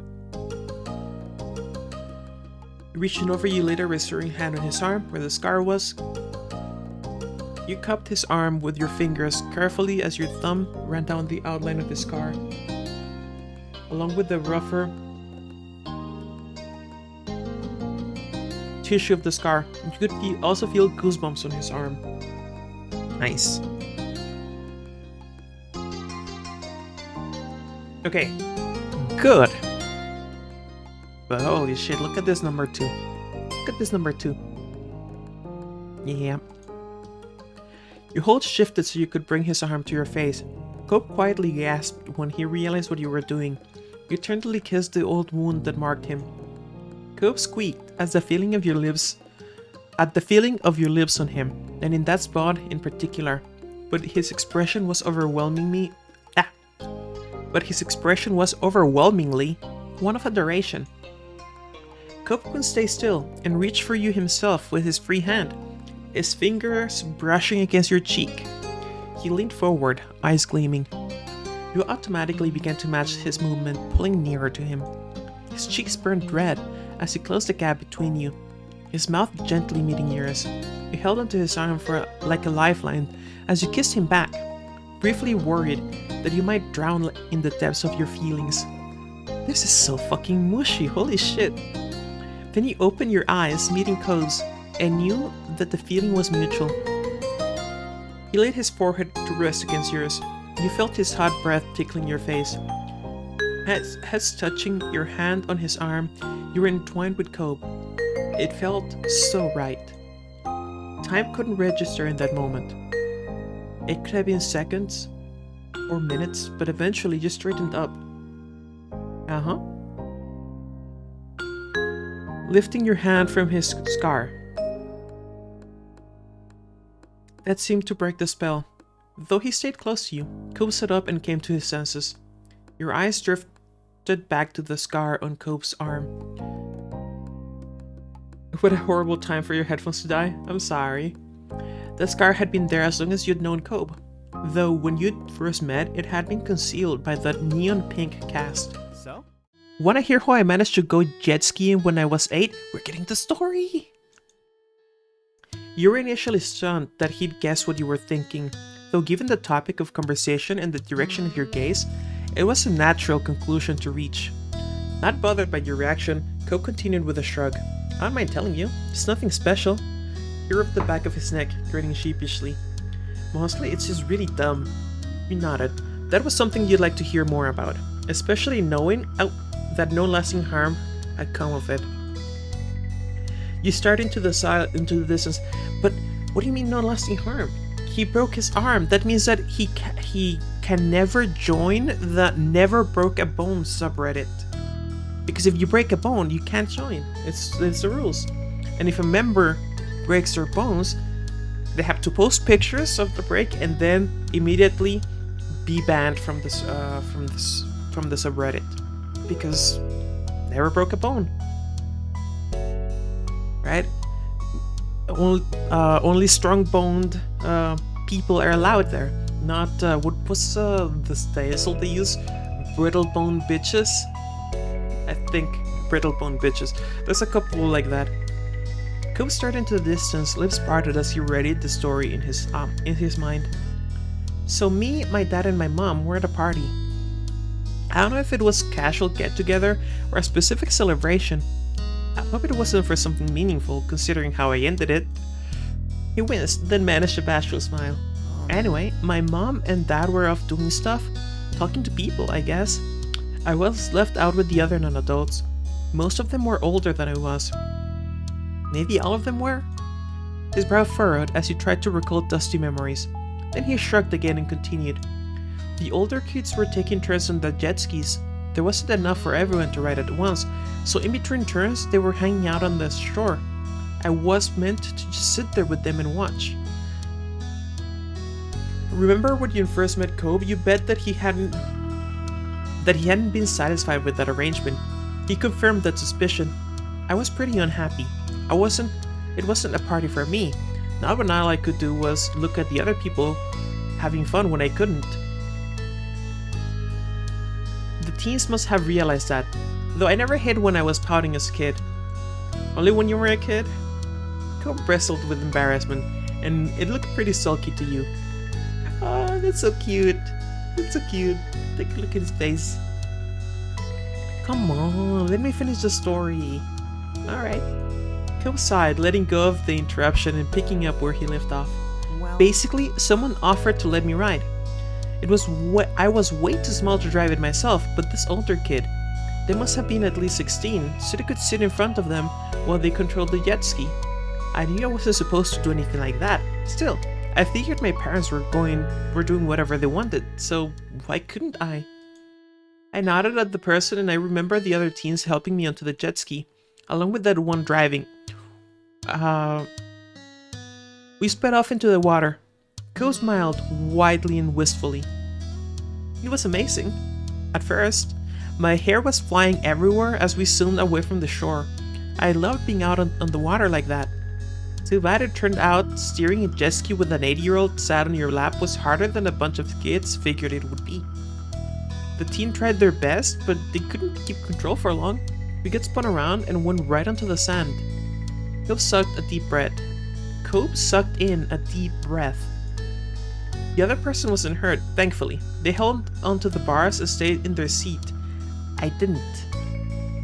I was thrown full speed into a rocky part of the shore near the dock. I must have tried to brace for impact or catch myself, because my arm is what I mostly landed on. He looked down at the limb in question. You could see him visualizing the long-healed injury.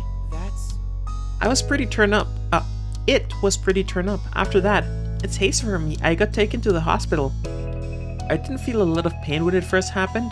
All I remember thinking about was how I was covered in sand and the grains were uncomfortable. The sand was uncomfortable? Cope chuckled. I know, right? I just started feeling my arm later. It definitely hurt eventually. The doctor said my arm was broken along with being torn open. That's how I ended up getting my pain cast. You know, it's possible that the scar is not from the bone poking out, but from the arm getting like shredded by the rock. It's still pretty bad, but not as bad as like the bone being out in the open. I hope.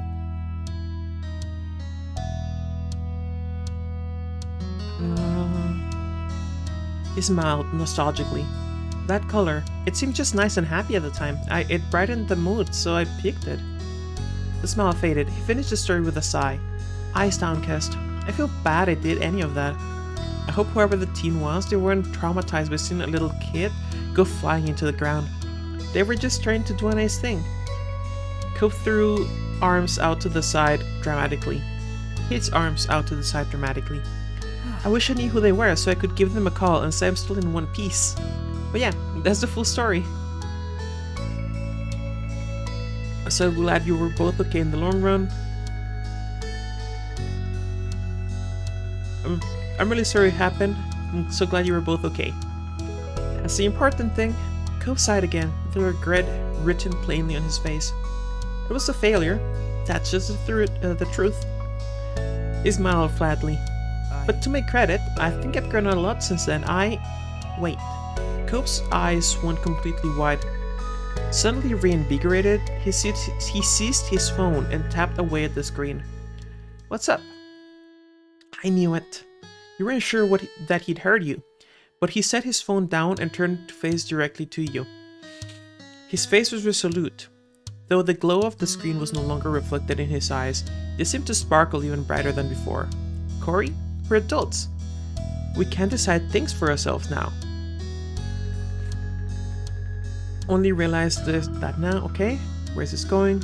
This can't be going anywhere good. I like where this is headed. I have to.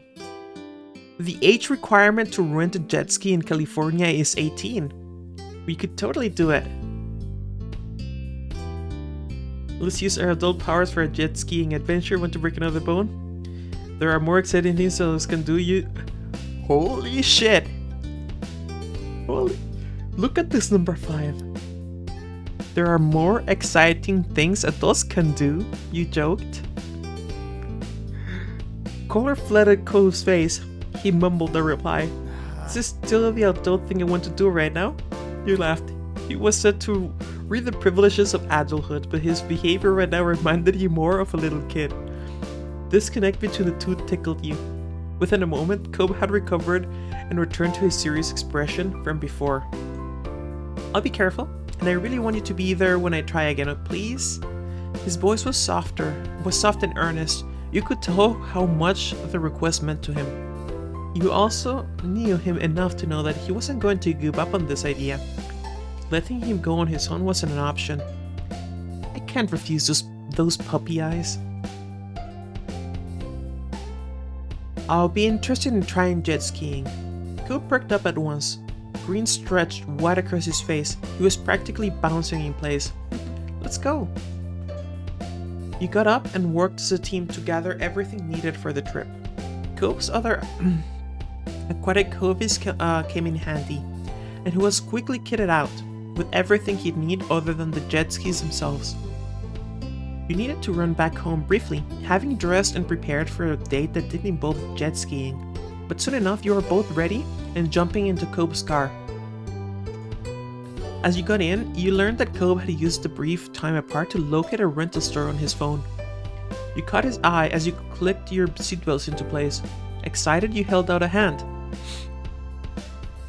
Cove slapped it in a high five before setting off.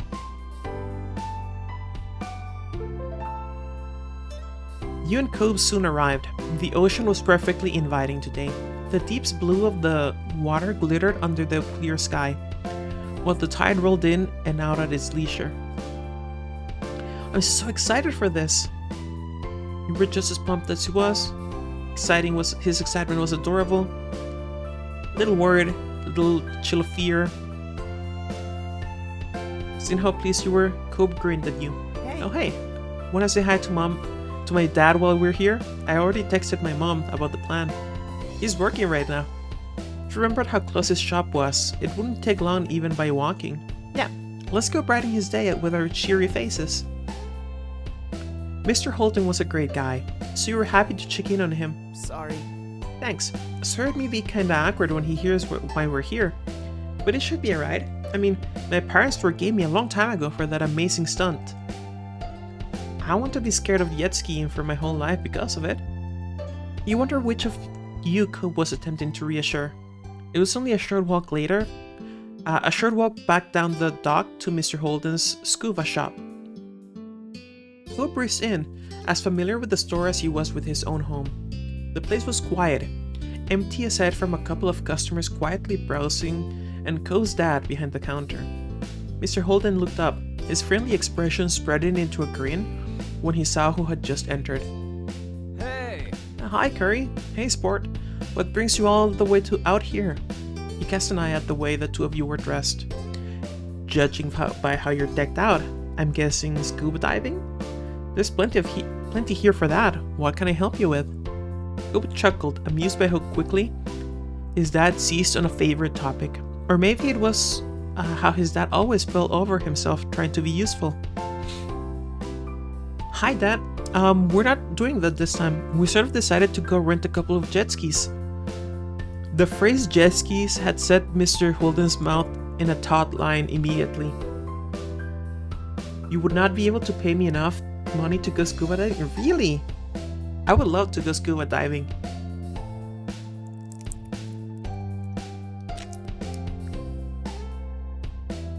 Seems fun. Jet skis. He echoed the words as his eyes instinctively darted to the scar on Cobb's arm. That's when Mr. Holden started to speak several times, each attempt quickly abandoned. Cobb smiled encouragingly, trying not to add to his father's worries. Don't worry about it. I promise I'll be careful. And Corey will be there too. We always look out for each other. Mr. Holden pinched his face back into an unconvincing smile. Right. Alright, you're a whole lot bigger now than you were back then. Heck, you can drive a car and everything. I'm sure you and Corey will have plenty of fun. The worry still echoed out in his voice, barely concealed by the positive words, but Cobb was buoyed by his father's support. Yeah, well, we're all set. We only stopped by to say hi. And let you know, since we were over here. Mr. Holden beamed, obviously moved by his son's simple consideration. Wow, you're so thoughtful. Thanks for taking the time. Cobb gave his dad a crooked smile, shaking his head bashfully. He'd long stopped fighting his dad's effusive praise, but didn't mean he'd ever become good at accepting it. It's all fun and games until something goes wrong, and I'm acutely aware of what could go wrong, and I know exactly what it feels like to get a lungful of water. Ouch, I'm sorry to hear that. But boating, jet skis, sign me up. Fair. Mr. Holden simply laughed at his son's response. It'd be great if you could keep me in the loop while you're out there too. Just text me, let me know if it's going well or anything. I will. His dad smiled more easily. Great. Cobb rubbed at his arm, causing Mr. Holden's eyes to momentarily twitch back to the childhood injury. Bye. We're gonna head out. See you later. Take care. Don't work too hard. Mr. Holden waved you off as you left the store. The pair of you headed back to the docks, walking side by side. After your feet hit the boards, Cobb's pace fell. Glancing over, you saw him looking down, out over the water. That wouldn't have been unusual if his expression hadn't been so somber. He wasn't geared up with anticipation, or even nervousness, but with an uncharacteristic lethargy. Something was weighing heavy on his mind. Cobb? Huh? He blinked, startled by you interrupting his rumination. Sorry. Oh, sorry. He sighed. Though you turned off his attention from the ocean, it gradually drifted back to the water. You cleared your throat, unwilling to lose him again. Sorry, again. He put his hands to his face, rubbing his eyes wearily. Here I go, thinking everything's resolved with what happened, and we can have fun. But I can't just enjoy anything. I had to find something else to get stuck in my head. You're having second thoughts about jet skiing? No, that's not it. The ends of his lips were drawn into the beginning of a frown, like great clouds clustering to signal a coming storm. I figured my dad would be a little worried about me doing it, but what he was saying, it wasn't what I expected. He was so sad.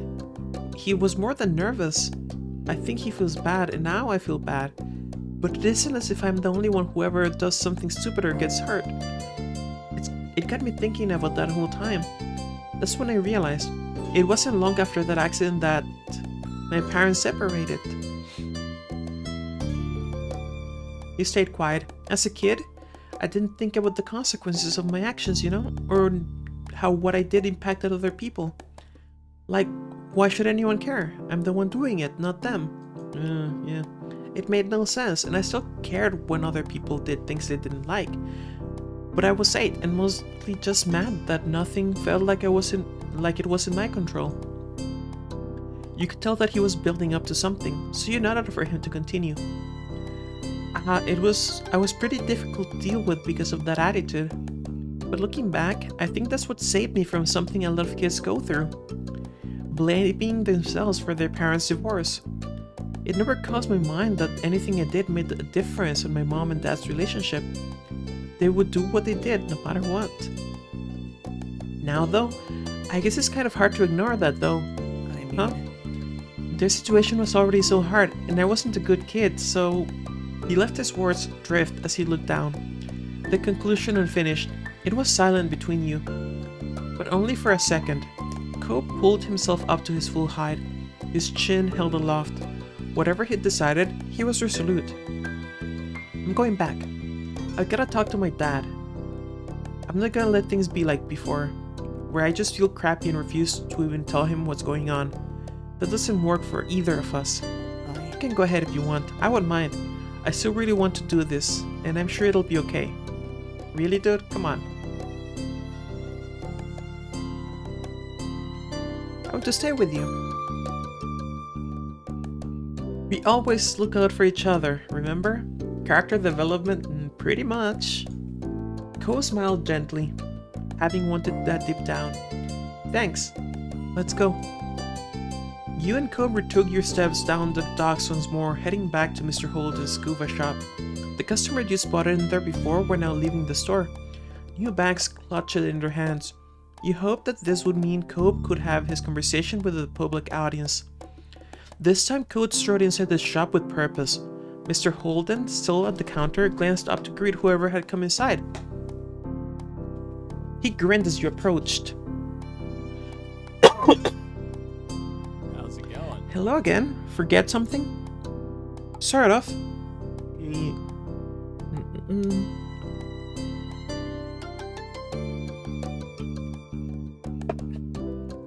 He'll hydrate. Cope had reached the counter now. You needed to rush to keep up with him. As he crossed the show floor, Mr. Holden raised an eyebrow, taking in Cope's shift in attitude, and chose his next words with care. Is everything alright? Cope swallowed, not answering initially. Talking openly with his dad was still somewhat new for the son. You knew that he was struggling for the right way to begin. I wanted to ask about what happened. Mr. Holden winced, as if the words had struck him physically. The accident? No, the divorce. The pained expression fell from Mr. Holden's face. Wide-eyed, his jaw slack, he gaped at Cope. Huh? Why? Cope glanced over his shoulder at you, and your eyes met. You saw him draw confidence by having you by his side. He turned back to his father. I want to know the truth. His tone was grave. Did me getting into the accident hurt your marriage? If I hadn't done it, would you and Mom have gotten along better? No, hell no. Damn, he's angry, holy shit.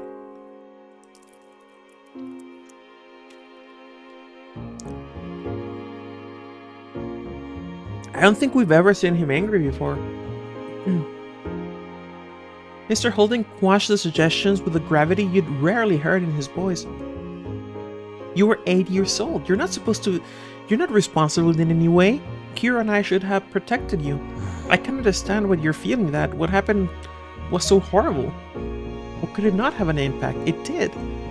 It was a reflection of us as parents. The relationship between just your mom and me was separate and already unsalvageable. Holy shit. Cope turned away, his brow still furrowed as he looked at the floor. Maybe I'm being anxious and it's taking over, but it wasn't just then. I always caused problems. He plowed on, unwilling to give up without explaining his worries. What if I'd been easier to raise? Or if you had met me later on? Or if you'd had... This does not make sense. You already have the hat there. You don't need to repeat it. Or if you had met me... Oh. Okay. My brain wasn't working. Or if you'd had me later on. As in, have a baby. Maybe even if you didn't have me at all.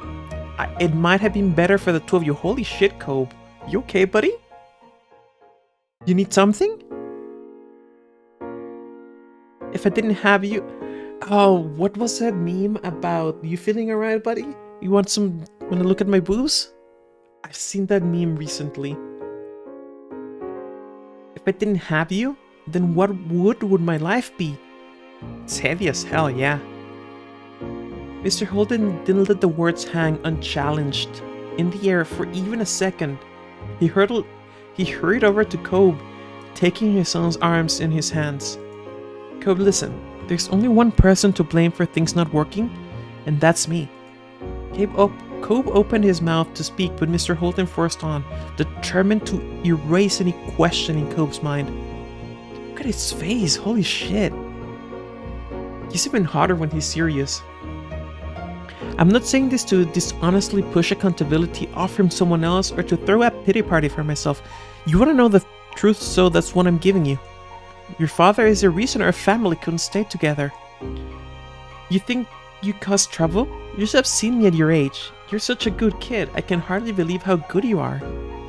Mr. Holden's eyes were misty as he squeezed his son's arms.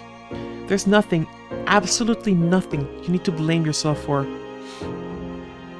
I'm sorry, Cobb. To you and Kira. Mom? Yeah, your mom. His pained face eased slightly into a bittersweet smile. Kira, she was just so smart and driven and completely bursting with life. It was as if she could do anything. You know, there wasn't a single, solitary person who didn't want even a piece of her attention, just to catch her eye for a moment. But for some crazy reason, she had a soft spot for my 70-year-old screw-up self. That's when we first met, though it definitely took some time before I managed to ask her out on a date. Mr. Holden shook his head, the smile melting as his recollection became solemn once more. And then we didn't live in officially together for about 6 months when we found out we were having a baby. I was so worried, but she was so brave. Dude. Parents to be at like 17, 18. She was my rock, but we both knew the road ahead was going to be rockier. When we got married, I didn't see it as a dream come true. I wasn't about to start living my life in the only way I could imagine doing so. I thought what happened, and throwing my cards in with a girl like her was worth the risk. He grimaced, the sentence sour in his mouth, regretting his past perspective. I had been taking care of myself on my own and getting by. Then all of a sudden, I was going to have a wife and a child. So I thought, alright, I'd better step things up and take care of all of us. And that's what I did, sort of. He rolled his eyes. I made money. I kept a roof over our heads and put food on the table. But I was always busy, focused on taking care of things, that I didn't stop to consider what anyone else was thinking or what they actually needed. I made every decision about what I did, and as a result, what happened to the family? By myself. Never asking what your mom felt or even wondering if she might have an opinion. I'd tell Kira about the great place I'd found and how we'd be moving there in the same breath. Or that I'd spent all our savings and taken out a loan to start this business we're standing in. And even more nonsense. Anything I felt I needed to do, I did. Kira could even ask where I'd been all day without me rolling my eyes like she was being a nag. I was making sure we didn't starve, obviously, right? Couldn't she trust me? He sighed, his head hung low. She went to school part-time while raising you, really knuckling down. But that didn't matter to me back then. She could have spent her days lying in bed, not dying, and I would have felt the same. I didn't care. I was going to get it all done on my own either way. So stupid. I admired her more than anyone when there was nothing at stake. Yet as soon as responsibilities were involved, I couldn't let myself rely on her. He combed a hand through his hair, searching for an understanding of his younger self. I'm not even sure why. Maybe I had something to prove. Maybe I'm the one who didn't trust her in the end. Poor Kira. He had to spend every day mentally weighing the pros and cons of putting up with my terrible ideas for the sake of peace, or trying to explain to my blockheaded self what I was doing wrong.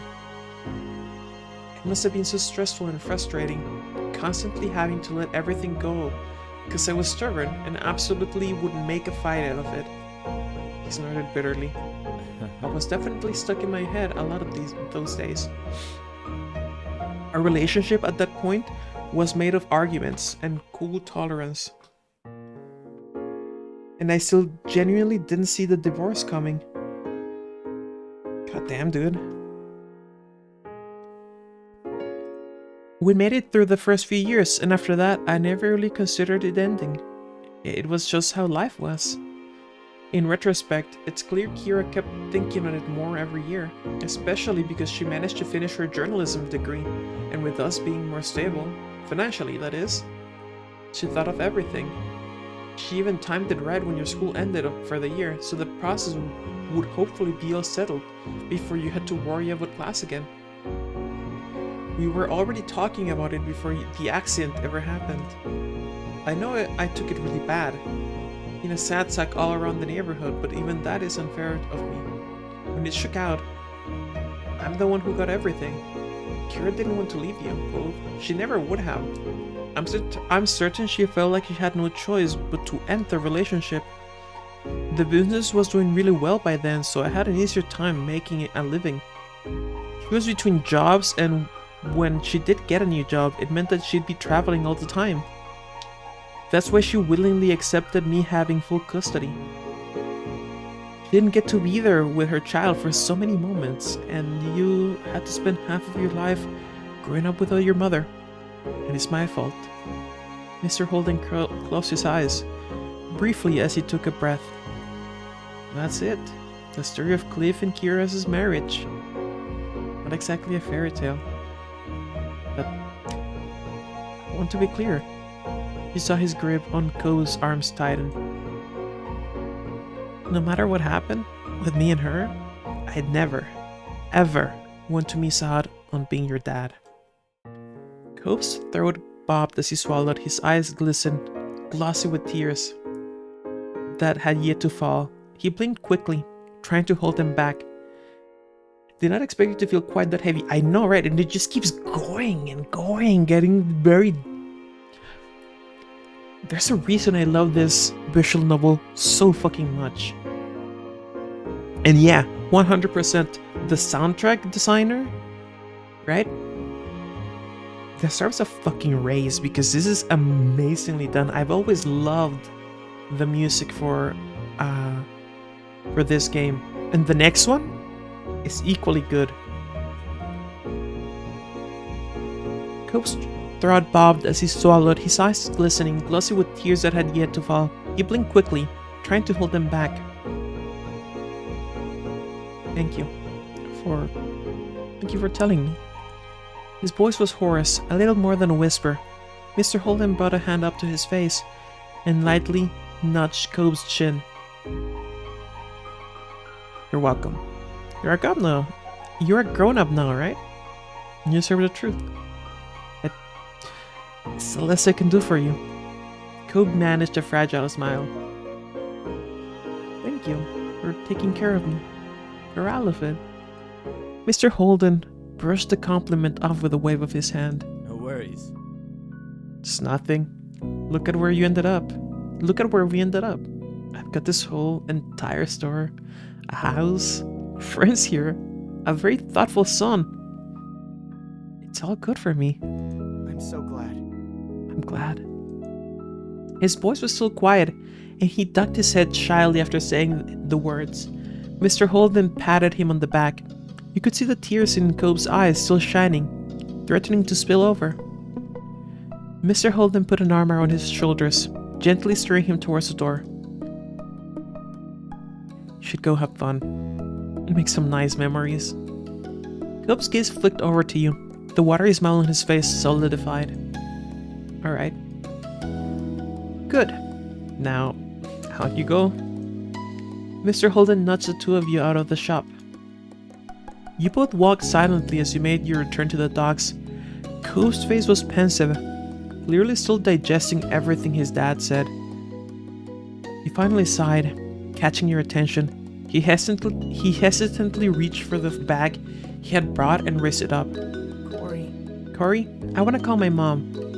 I'm not gonna leave her out of things. I want to know what she thinks about what happened and all of that. Holy shit, prepare for round 2. Okay. He fiddled with the straps of his bag. It still remained closed shut. It's not like I don't trust Dad, it's just Mom's thoughts are important too. That's not a bad idea. I bet she'd have some interesting things to add. He seemed relieved that you understood. You knew he didn't want to be a bother with another delay. Thanks. And I guess there's no time like the present. Time to ask. With that mini pep talk, he finally opened his bag and found his phone. Cove unlocked it and quickly tapped over to his favorite contacts. He called up his mom and put the phone on speaker as dialed. Kira must have had her phone closed because she answered almost immediately. Okay, she looks great. Holy shit. Like fine wine, that entire family. Cove, this is a pleasant surprise. I thought you'd be getting back to me later. Hey, Mom. He paused for a second and then looked at you. You're a speaker with Corey, too. Hi, I'm here. Hey, Kira. Hello. Oh, hello. I'm popular today. Well, what's going on? Don't keep me in suspense. Are you a pro jet skier already? Coop chuckled and scratched the back of his head. Oh, we haven't started yet. Actually, there's something I kind of want to ask you about. Really? I'm intrigued. Her voice was bright and excited. Coop moved the phone closer to his face so he could speak softly, aware that the tone of this conversation was about to change. I was talking to Dad earlier. It was about your relationship and why you both divorced. Ah. That one syllable had lost all her earlier energy. Cope tightened his grip on his phone. It does make sense that the past would come up today. Yeah, but he tried to brighten up the mood again. You weren't used to him being the perky one of the two. You could only imagine it felt like a strange role reversal for him. That said, you were really amazing. He admired you a lot. What a flatterer. Look at that fucking smile. Look at that fucking smile. Yeah, I like that. She sighed wistfully, and you could hear some interference. Maybe she had shaken her head. You couldn't tell for sure. Oh, Cliff. He bungled himself through a regular, everyday adulting and social situations in astoundingly charming ways. Yet somehow, at the exact same time, he was an ambitious, slightly shady, under-the-table type of man when it came to making his living in the world. Holy shit. Slightly shady, under-the-table type of man? That's a fucking description. So essentially, your father was an absolute heartthrob for someone such as myself. Okay, Kira liked them dangerous. Or at least appearing to be. Cove and Kira laughed delicately. The tension was broken into something lighter, more familiar between the two. It's cool you would have nice things to say about each other. I agree, baby. She took a moment before continuing carefully. Just, you know what? I want one day for there to be a family reunion. Everyone's there. Everyone gets drunk. And then 9 months later, Cove, Cliff and Kira call Cove to tell him that he's gonna be a big brother. You know, seems like a fun story to me. She took a moment before continuing carefully. Do you have questions about what happened? I'm not sure. Cove squinted at the phone in his hand as he tried to think, his free hand brushing through his hair. I just kind of wanted to know how do you describe what it was like. Could I tell you what Dad said about it? All right. I don't think Cliff would mind. Whatever he told you is probably what he'd say to me. Alright, go for it. After taking a breath, he recapped Cliff's experience, doing his best to follow his dad's story. He went into a surprising amount of detail, and not a single thing was missed. Kira listened on in absolute silence, letting her son speak without interruption. When Cobb finished, he took another deep inhale of air. So, what do you think? Kira sighed softly. You heard a clacking noise like she was drumming her nails on the back of her phone or on a countertop. That definitely sounds like Clifford. It's not exactly wrong, but he doesn't have a total picture. He puts the emphasis on the wrong places, I think. What do you mean? For starters, Cliff unsurprisingly downplayed himself more than he had to. He did? Look at that fucking smile.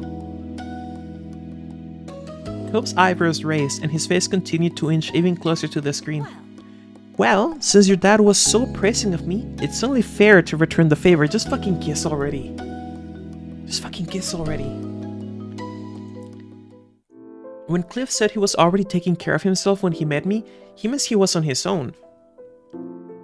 Cliff's own parents weren't, and still aren't, friendly people. They've always had a combative relationship, though him getting into drinking and gambling as a teenager certainly didn't help. He knew they'd kick him out at 18, so he saved them the trouble and left home at 17. He always found a way to make it work, even without support. I met him a few months after that, and we hit it off right away. He was exactly what I wanted back then. We dated and then about half a year later, bam! You were in the way, Cobb. She laughed fondly as Cobb clung to every word. I was really optimistic about it all. I couldn't wait to be a mother, and I was more than happy that Cliff was the father who'd be along for the ride. We got married quick, before you were born. Cliff's recollection of our wedded dynamics is pretty spot on. He was extremely stubborn and just, well, immature.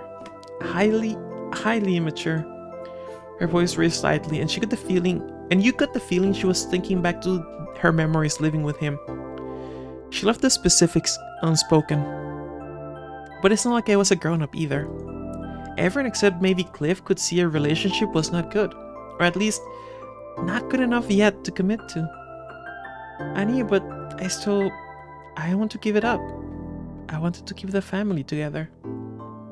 I thought that if we divorced or were never together, then we'd ruin your life, Cobb. Obviously, that wasn't true. I just didn't have enough experience at the time to realize there wasn't only one option for us. Everything would have been easier on you if we had split up when you were still a baby. But it took me years to start figuring it all out. Cobb nodded, even if his mom couldn't see it. Thinking hard about something, he was likely remembering his own experiences back then. We were married, but never seriously loved each other. We hardly knew each other. I don't mind that Cliff never viewed marrying me as some kind of dream come true. I honestly just appreciate that he tried giving my hastily made life plan a shot. I was the one who proposed after all. Got down on one knee and everything. Alright. That's pretty cool. She huffs lightly. Something between a chuckle and a sigh. It's very funny, and a little sad that Cliff still doesn't know why things changed between us. It's obvious to me. And I guess he does know deep down, he just never consciously made the connection. It's alright. I'm not even mad he didn't stay the same towards me. Love makes everything different. But you said... I know what I said. She interrupted before Cobb could even finish his blurted out interjection. I don't mean Cliff and I. We were just two kids in a relationship that only ever worked when it was at its easiest. And then you were born, little Cobb James Holden. I loved you immediately. And so did your father. Cobb was stunned. His eyes started watering as his mouth clamped shut. The inclination we had towards each other paled in the face of that. Our love to you was the real deal. Cliff was the proudest papa. Then in true Cobb fashion, tears began to fall. He stayed silent, but you were pretty sure Kira knew the effect her words had on her son. No matter how much time passed, Cliff never got over how amazing it was that such a precious little boy was his. I should have taken pictures of how he'd puff up whenever someone referred to you as his son. She sounded much cheerier now. A slight smile crept on Cove's face, despite his tears. Then again, he still does it that now. It wasn't hard to imagine Mr. Holding lighting up around baby Cobb the same way he did with 18-year-old Cobb. I remember how, when a real argument started brewing, Cliff had a habit of walking away to cool off. He wasn't able to handle it. His son seems to have taken after him in that way. You heard her chuckle, and Cobb looked down, a blush clear on his cheeks. You could just feel her smirk through the phone. She breezed over the next section airily. For our whole relationship, he always ended fights by skipping out on me for who knew how long. I don't think even Cliff knew when he'd come back. That stopped when you were born. Cliff stopped running. He was still gone a lot for work, but we still had fights. But he wouldn't leave. Instead, he'd go to your room, Cobb. If you were asleep, he'd just sulk on the ground by your crib until you woke up. Sometimes he'd pace the room while holding you, or sit on the floor and rock you. He'd stay with you until one of us decided we were ready to talk again. We didn't have a lot of furniture back then. That's part of the reason why Cliff was always hanging out on the floor. He really came to embrace it. When our relationship got bad enough that we didn't want to share a bed anymore, he always made sure I got to have the mattress. He instead set up a spot in the corner of the nursery, just in case you needed anything through the night. He gave you a more private space when you got bigger, but he still always made sure he could be there for you. There's still no denying, whether Cliff understands or not, he made his choices without prioritizing me. But it wasn't that he suddenly hated me. To Cliff, I was only a wife on paper. In his mind, I was a cool girl he had dated and genuinely liked. Nothing close to being the light of his life. All his blood and tears weren't for himself, or me, or even the family unit. They were all completely and totally for his baby. Meanwhile, I was doing the same, though in the opposite way. I did take us being married seriously. I was trying to force us together as a couple, so we would be a complete family for a child. You felt like a fly on the wall of a very personal conversation. Cobb didn't seem to notice when you looked over at him. His face a complicated patchwork of emotions. I guess. Eventually, I woke up and saw what I was doing. I realized it wasn't going to work. Not like that. When I was ready for it, I talked to Cliff about separating and starting up the divorce process. He was shocked by it, and unfortunately, it wasn't too long after when you had your accident, Cobb. Corey, I don't know how much Cobb really told you about it, but when he broke his arm, it terrified all of us. Cobb could have died. Even back then, we knew he'd likely have a permanent scar he'd have to live with forever. Or parenting hurt our child, and he was the one who'd have to carry the repercussions. You were a bit taken aback to be referred to directly. You still felt a little out of place. And she seemed completely focused on her son. Okay, holy shit. So if he could have died, then for sure it was a super serious fracture, like bone poking out of the skin.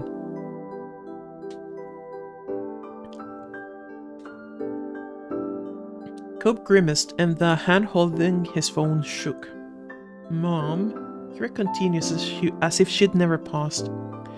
It was heartbreaking, and then on top of it all, we had to put you through your parents breaking up. I think that taking that back wasn't an option, despite the timing. It felt like everything we had worked together. Yeah, holy shit. It felt like everything we had worked so hard for to make you happy was for nothing.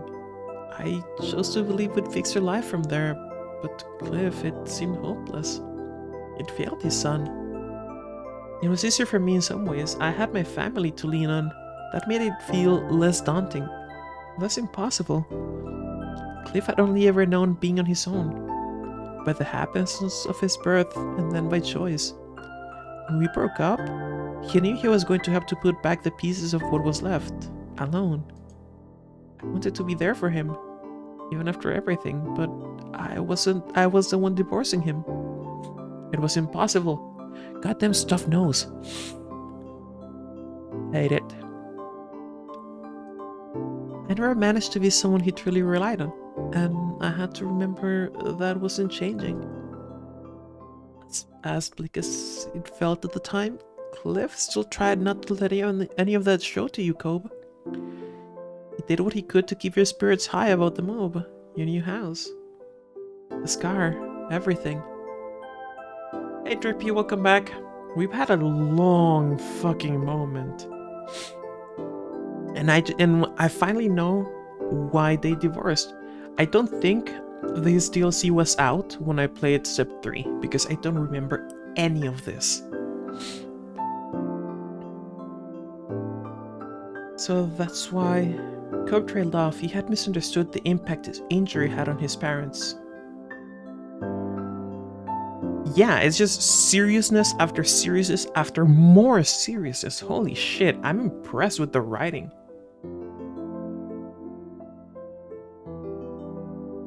As bleak as it felt at the time, Cliff still tried to not to let everything. That's why his parents. You're reminded of something that made more sense now. Mr. Holden had been so helpful with Cobb's old Halloween costume because he didn't want Cobb to be saddened by the scar. It was clear Cobb was coming to the same realizations. Now, without that all said, if Cliff was a completely perfect and wonderful guy, I wouldn't have left him. If it was even pretty good, I would have stayed. It was hard not to have custody. Sometimes I felt like I was a fun aunt, rather than the mom I always wanted to be. I might have overcompensated a little at times because of that. Not gonna lie, you were a pretty fun mom. So it's definitely better written in than the earlier ones. Do you mean like grammatically? Cause But as far as the quality of the writing, right? The quality of the writing is impressive. You could tell she first laughed, but it had an uncomfortable edge to it. You could tell she was trying to blow off a very real anxiety of hers. Grammatically and semantically. What would be semantically? Like, and how the sentences work and make sense?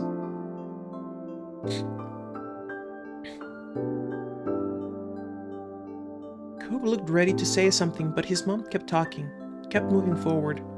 Still, it's not Cliff's fault alone that our relationship didn't work. We were always better as co-parents than spouses. But I knew when separating that it wasn't going to be even. In the technical side, I haven't noticed any so far.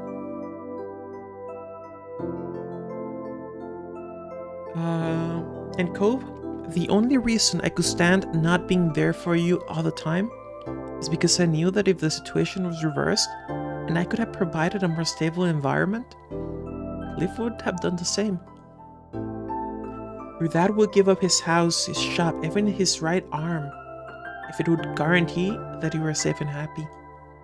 So, as painful as it was, I was sure you'd be okay, because you were still with someone who loved you more than anything else in the world.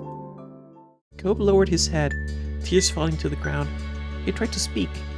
It took him a few times. Mood shift. Thank you for telling me. His voice cracked. Oh, okay. I think I can make it crack. Thank you for telling me.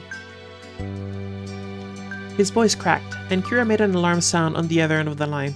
I'm sorry, baby. Didn't mean to make you cry. I get it. It's okay. He was still crying. Everyone could tell. Being physically present or not. I love you, Mom. You'll always be my mom. Not some aunt. My mom. I love you too. Her tone was thick with emotion. She was at the edge of a voice break herself. I'm so lucky to be your mom. She started to sniffle openly. Don't feel bad for me with how it worked out. I promise none of it was your fault. And it's not as though I'm completely miserable over here. I have an incredible life with a beautiful baby boy of my own who calls me whenever he can. It's extremely heavy stuff. I tell you, the quality of the writing is impressive. Like, sure, it's been like serious moment after serious moment after serious moment, but it's been done really well. Right? You can believe this is how it would happen in someone's life. Yep, I have an incredible... Oh. At that, Cope's tears only came down heavier. Oh, poor baby. Thank you. Kira sighed affectionately, and you could hear the warmth in her voice. I think that's good for now. Maybe we should end the call. Okay, take a moment. Is that really alright? He tightened his grip on his phone. You could see how emotionally exhausted he looked. Of course. Of course, we'll be in touch soon. For now, you'll only be able to keep thanking me or apologizing. Hey. Hey! Cope cried out defensively over the accusation, making his mom snicker. Aye. And goodbye to you, Curry. I'm glad you're in there for my baby. Talk to you later. Hi, Mom. I love you. Love you too. Cope hung up. He let his hand drop to his side, his phone brushing the fabric of his wetsuit. His other hand went up to his face. He tried to wipe the tears from his eyes.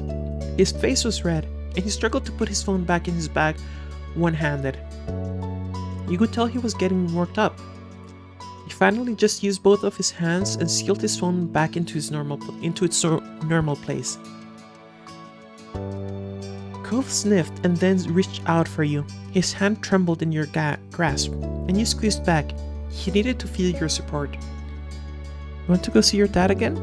I didn't have to tell you what was on his mind for this. Cope nodded his head weakly.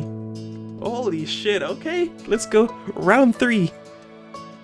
Or 4, I'd forgotten.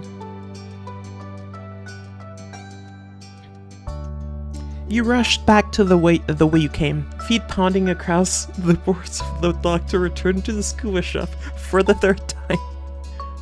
It was a little difficult to keep up with him. His stride was already longer than yours, but with him almost running, you had to pick up the pace. You reached his dad's store and Cope still wasn't slowing down. He pushed his... Not yet. I know what moment it's going to be in. I asked the Discord and I know what moment it is. So we haven't told him yet. He pushed his way through the door at full speed. His hand released yours as he charged in.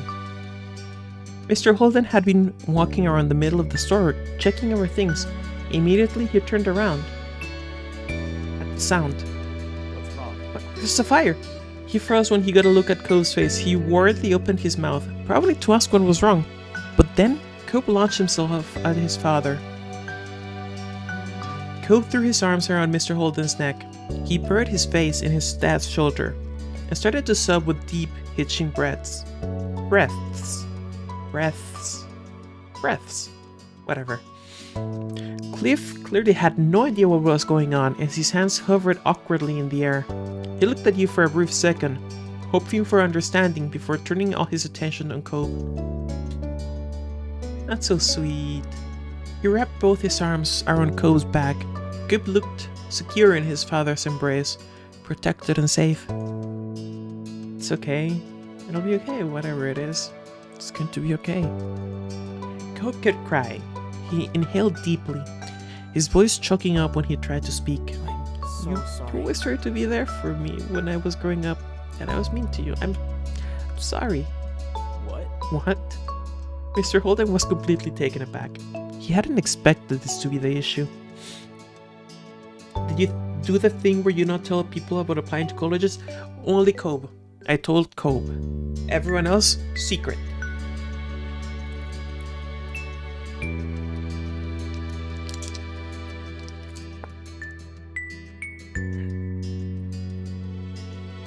Delicious. You don't have to apologize for that, bud. Kids are allowed to be mad at their parents. It's my job to take care of you. I really didn't do anything special. Cope shook his head as empathically as he could was still tucked in against his dad. You've always supported me no matter what. You've always loved me. I wish I realized how much you did sooner.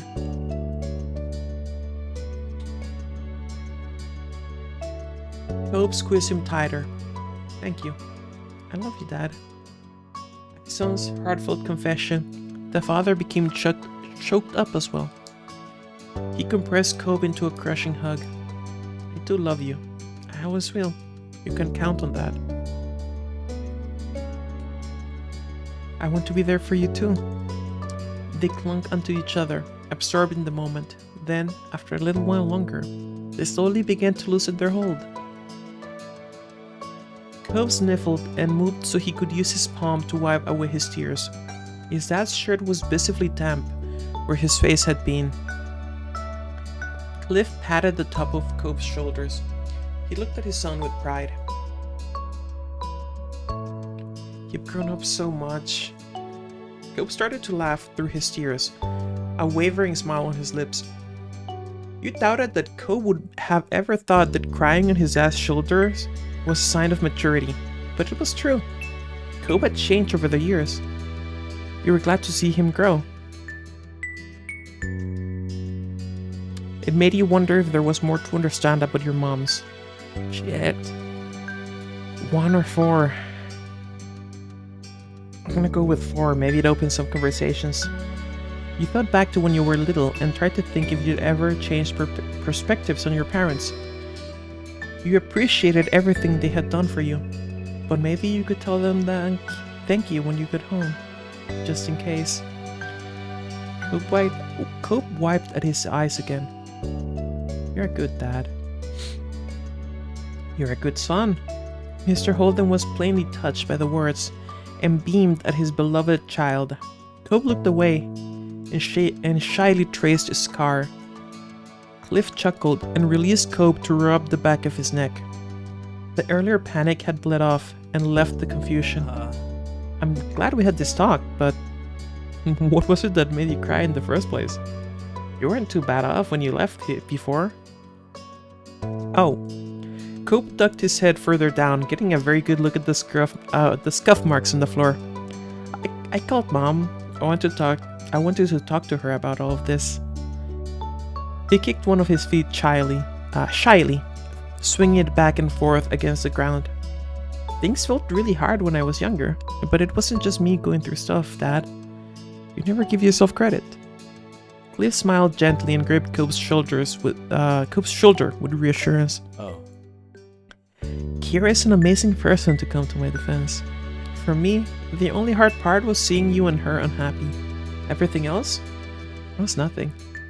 He wrapped an arm around Cobb's neck for another side hug.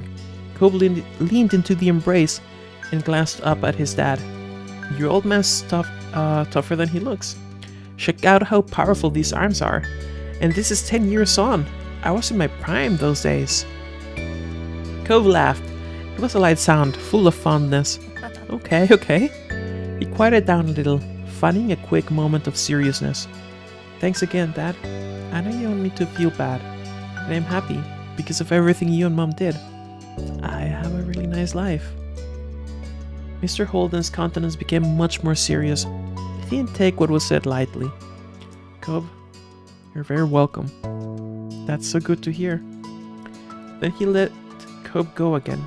This time, they both took a step back to their normal proximity.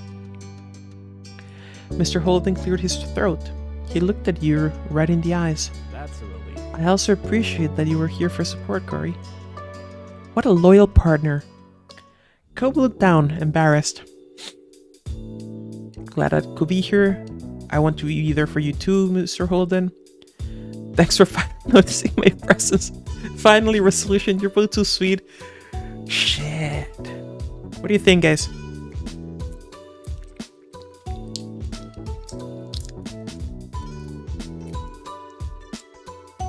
Four?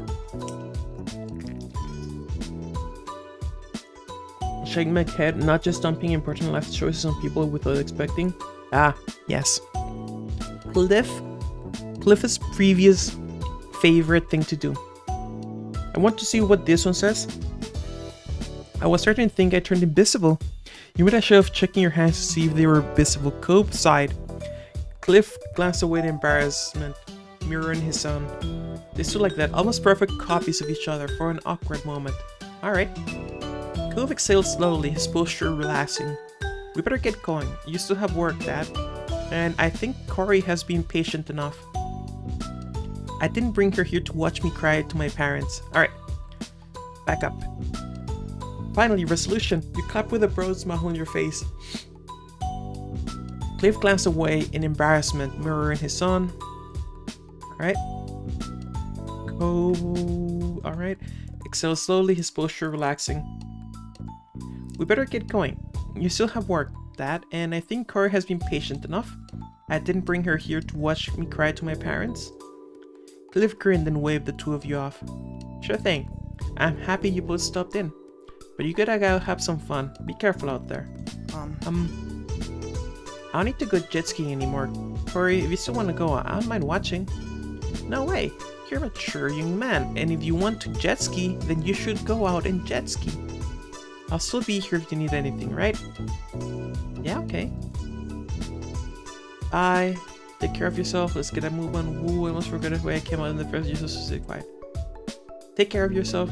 Cope waved to his dad, and he started walking out. You followed. When you turned back to Mr. Holden before you went out the door, he was waving. Bye, kids. You'll do great. Yeah, okay. Once again, as had become today's habit, you and Cobe walked down the dock side by side, but this time, Cobe had a bounce back in his step. His smile was soft but radiant. Thanks for staying, and sorry for how long it took. You're welcome. You listen for me. These things happen. I was curious anyway. Holy shit. It's fine. I had a feeling it'd be a bigger deal than it started as. I'm gonna go with 2. You had his back and he had yours. You went 5? You had an idea of what you were getting into. You didn't blame Cope for wanting answers. Nah, I'm gonna go back with number 2. He sidestepped to leaning closer for you and wrapped his arms around you. You relaxed into his embrace as he held you tightly. You hugged him back. You could smell the scent of the ocean on the breeze and feel the warmth of his chest. He exhaled and took a step back, his face a dazzling smile. The water lapped at the dock beneath your feet. Cope looked down when a particularly strong wave crashed against it. It's weird to think about my parents' relationship. There's all this stuff that I don't know because I wasn't there, or because I was just a kid, or because I didn't even exist yet. It was really complicated. I know what you mean, feel that way about mine. Really, relationships are complicated. You agreed with him. Connections to other people were as varied as there were waves in the ocean. Cope nodded without elaboration. He looked out into the ocean, wistfully for a moment before he shook it off. It's nice. I'm happy they were married, even if they didn't stay together in the end. I'm happy that you're out peppy again. Peppy? That's right. If you say so. Look at the smile. You'd ask about what he thought about marriage for himself now. You tried to refocus on what was ahead. Guys, we have an option here.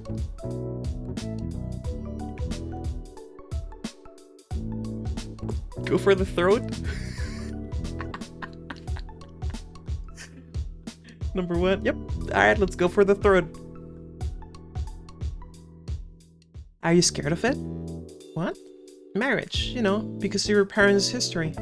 Cope shook his head shyly. He didn't hesitate for a second. No, surprisingly, I don't have visions about the idea of getting married someday. You looked at him, not bothering to hide your intrigue. He chuckled self-consciously at the reaction he got. I mean, don't get me wrong. Trying to actually propose would be terrifying. I'm sure planning a whole wedding would be so hard, especially for me, but just the thought of having someone I loved that I was married to, that I spent the rest of my life with, that doesn't scare me. It makes me happy to think about. The both of you snuck smiles at each other. What about you? Would you ever want to be officially married someday? Something you really want? I don't see myself ever getting married. I'm not sure. I'd only get married if I found someone really special. The only wedding you could picture was with the perfect partner, someone you love dearly. You never get married just to be married. If you're going to get married, it would be to someone that you truly cherished. Oh. He quickly decided to change the subject after that admission. Alright, no more distractions. Let's go. It's time to jet ski. You laughed at him loudly. He only looked more determined. You were going to jet ski. The two of you began to more quickly make your way across the boards. Despite your excitement, you were both careful. Neither of you wanted an accident, especially after what happened with Cope's first jet skiing trip. You finally got to the rental place. You were surprised at how easy the process was. It took no time at all for Cope to climb on his jet ski with shaky legs. You rented your own jet ski. You'd spent this entire time wanting to jet ski and were thrilled to finally climb onto one. It was lime green with blue detailing. The jet ski rocked slightly as you got on. Okay, but it should have been red because the red ones go faster. Get on bumping with the waves, okay? You looked across to Cope. He sat motionlessly astride his jet ski, preparing to start it up. Even from your distance, you could tell his hands were clamped onto the handles tightly. He was stiff and nervous. Go, Cope, you can do it. Come on, are you really gonna chicken out now? It'll be alright. Trust in yourself. Or you let him have a moment. What do you think is 1, 3, or 4?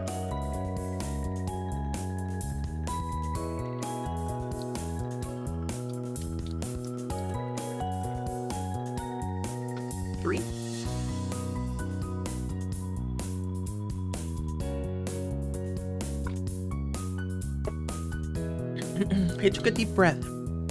You could see the rise and fall of his chest. Thanks, Corey.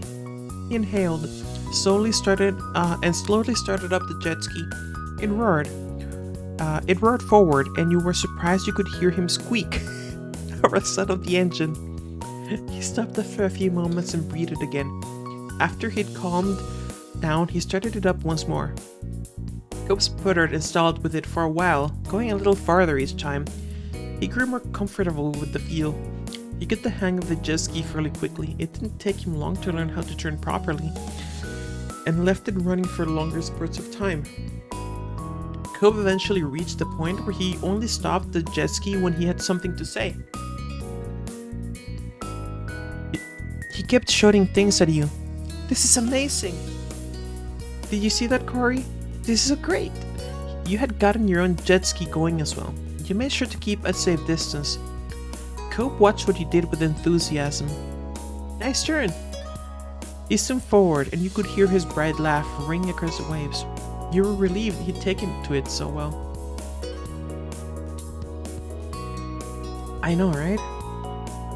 Extremely amazing. Never left the start and stop phase. It reminded you of a jet skiing game you played in the past. Let's go for this one. There was something intuitive about it. You had no trouble controlling the machine, and enjoyed the freedom it offered. Like the sweets after the density of the drama that you just went, I know, right? Yeah, this is pretty much a core memory, right? You're never forgetting this shit.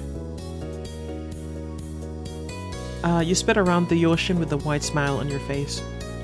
Eventually, the sun set and you had to pack up. Cope was thankfully still in one piece, no cast necessary. After everything was returned, Cope dug his phone out of his bag, texted his parents to let them know all about his triumph. An idea to take a photo to mark the occasion struck Cope, and he wanted you to join him in a selfie. You got into a silly pose, you showed off your best angles, covered your face in embarrassment, showed off your best angles, of course. You posed, and Cope tried to follow your lead. He took a few pictures, and you pointed out the best one. You liked how it turned out, and he sent it to you. It would be a nice memory. His phone vibrated after only a moment after texting it out. Mr. Holden and Kira had likely been waiting the entire day to find out how this outing would go. And with the news of his success, both of Cove's parents sent back how proud they were of Cove for how far he'd come. What year is it now? So...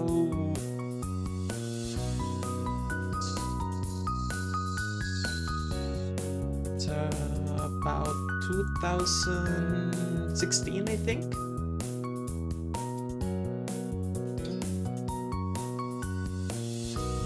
About 15 or 16.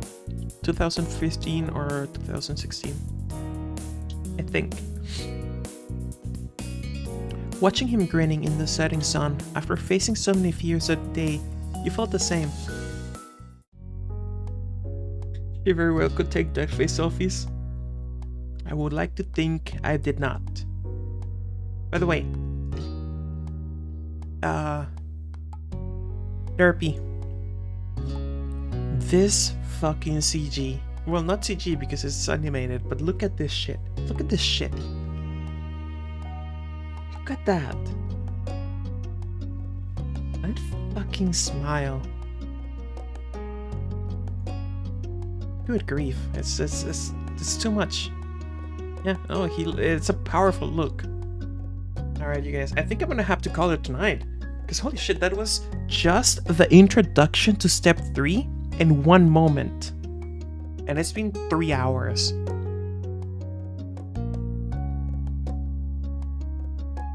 If I do one more moment, it's going to be fucking 4 hours.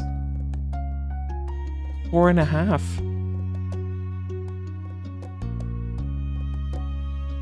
Right? And like last one we went what 3-4 moments per stream, maybe 5 or 6.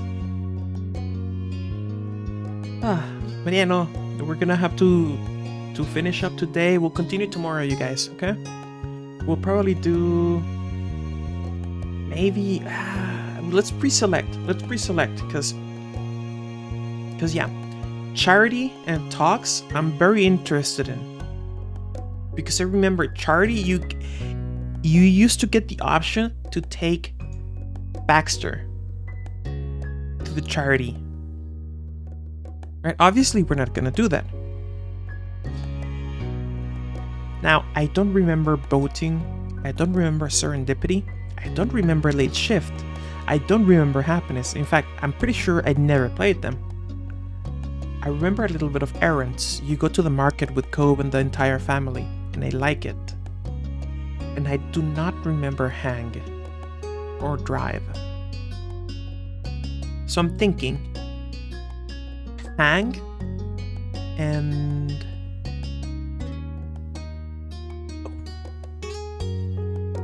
serendipity. Hang and serendipity. That's probably going to be just one stream. If I start late, maybe I'll start early. I'll think about it. And then happiness. No, drive. After serendipity, drive. And then no, we already met Shiloh. It was at the start.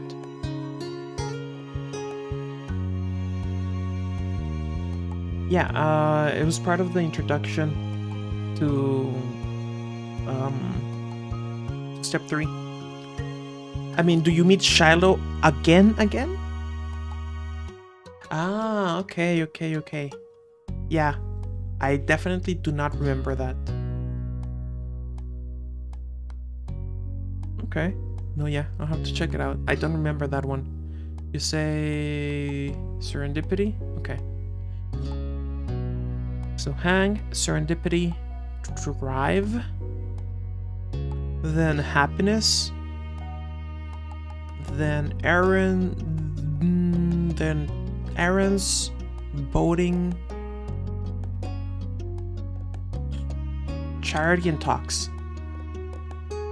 I think. I'll think about it. but definitely Hank first. And then then the wedding, and then step 4. All right, you guys. Take care. Thank you for watching. For any new viewers, like and subscribe, I guess, if you're even here to watch this. But everyone, take care. Good night, and I'll see you tomorrow. Okay? Sleep well.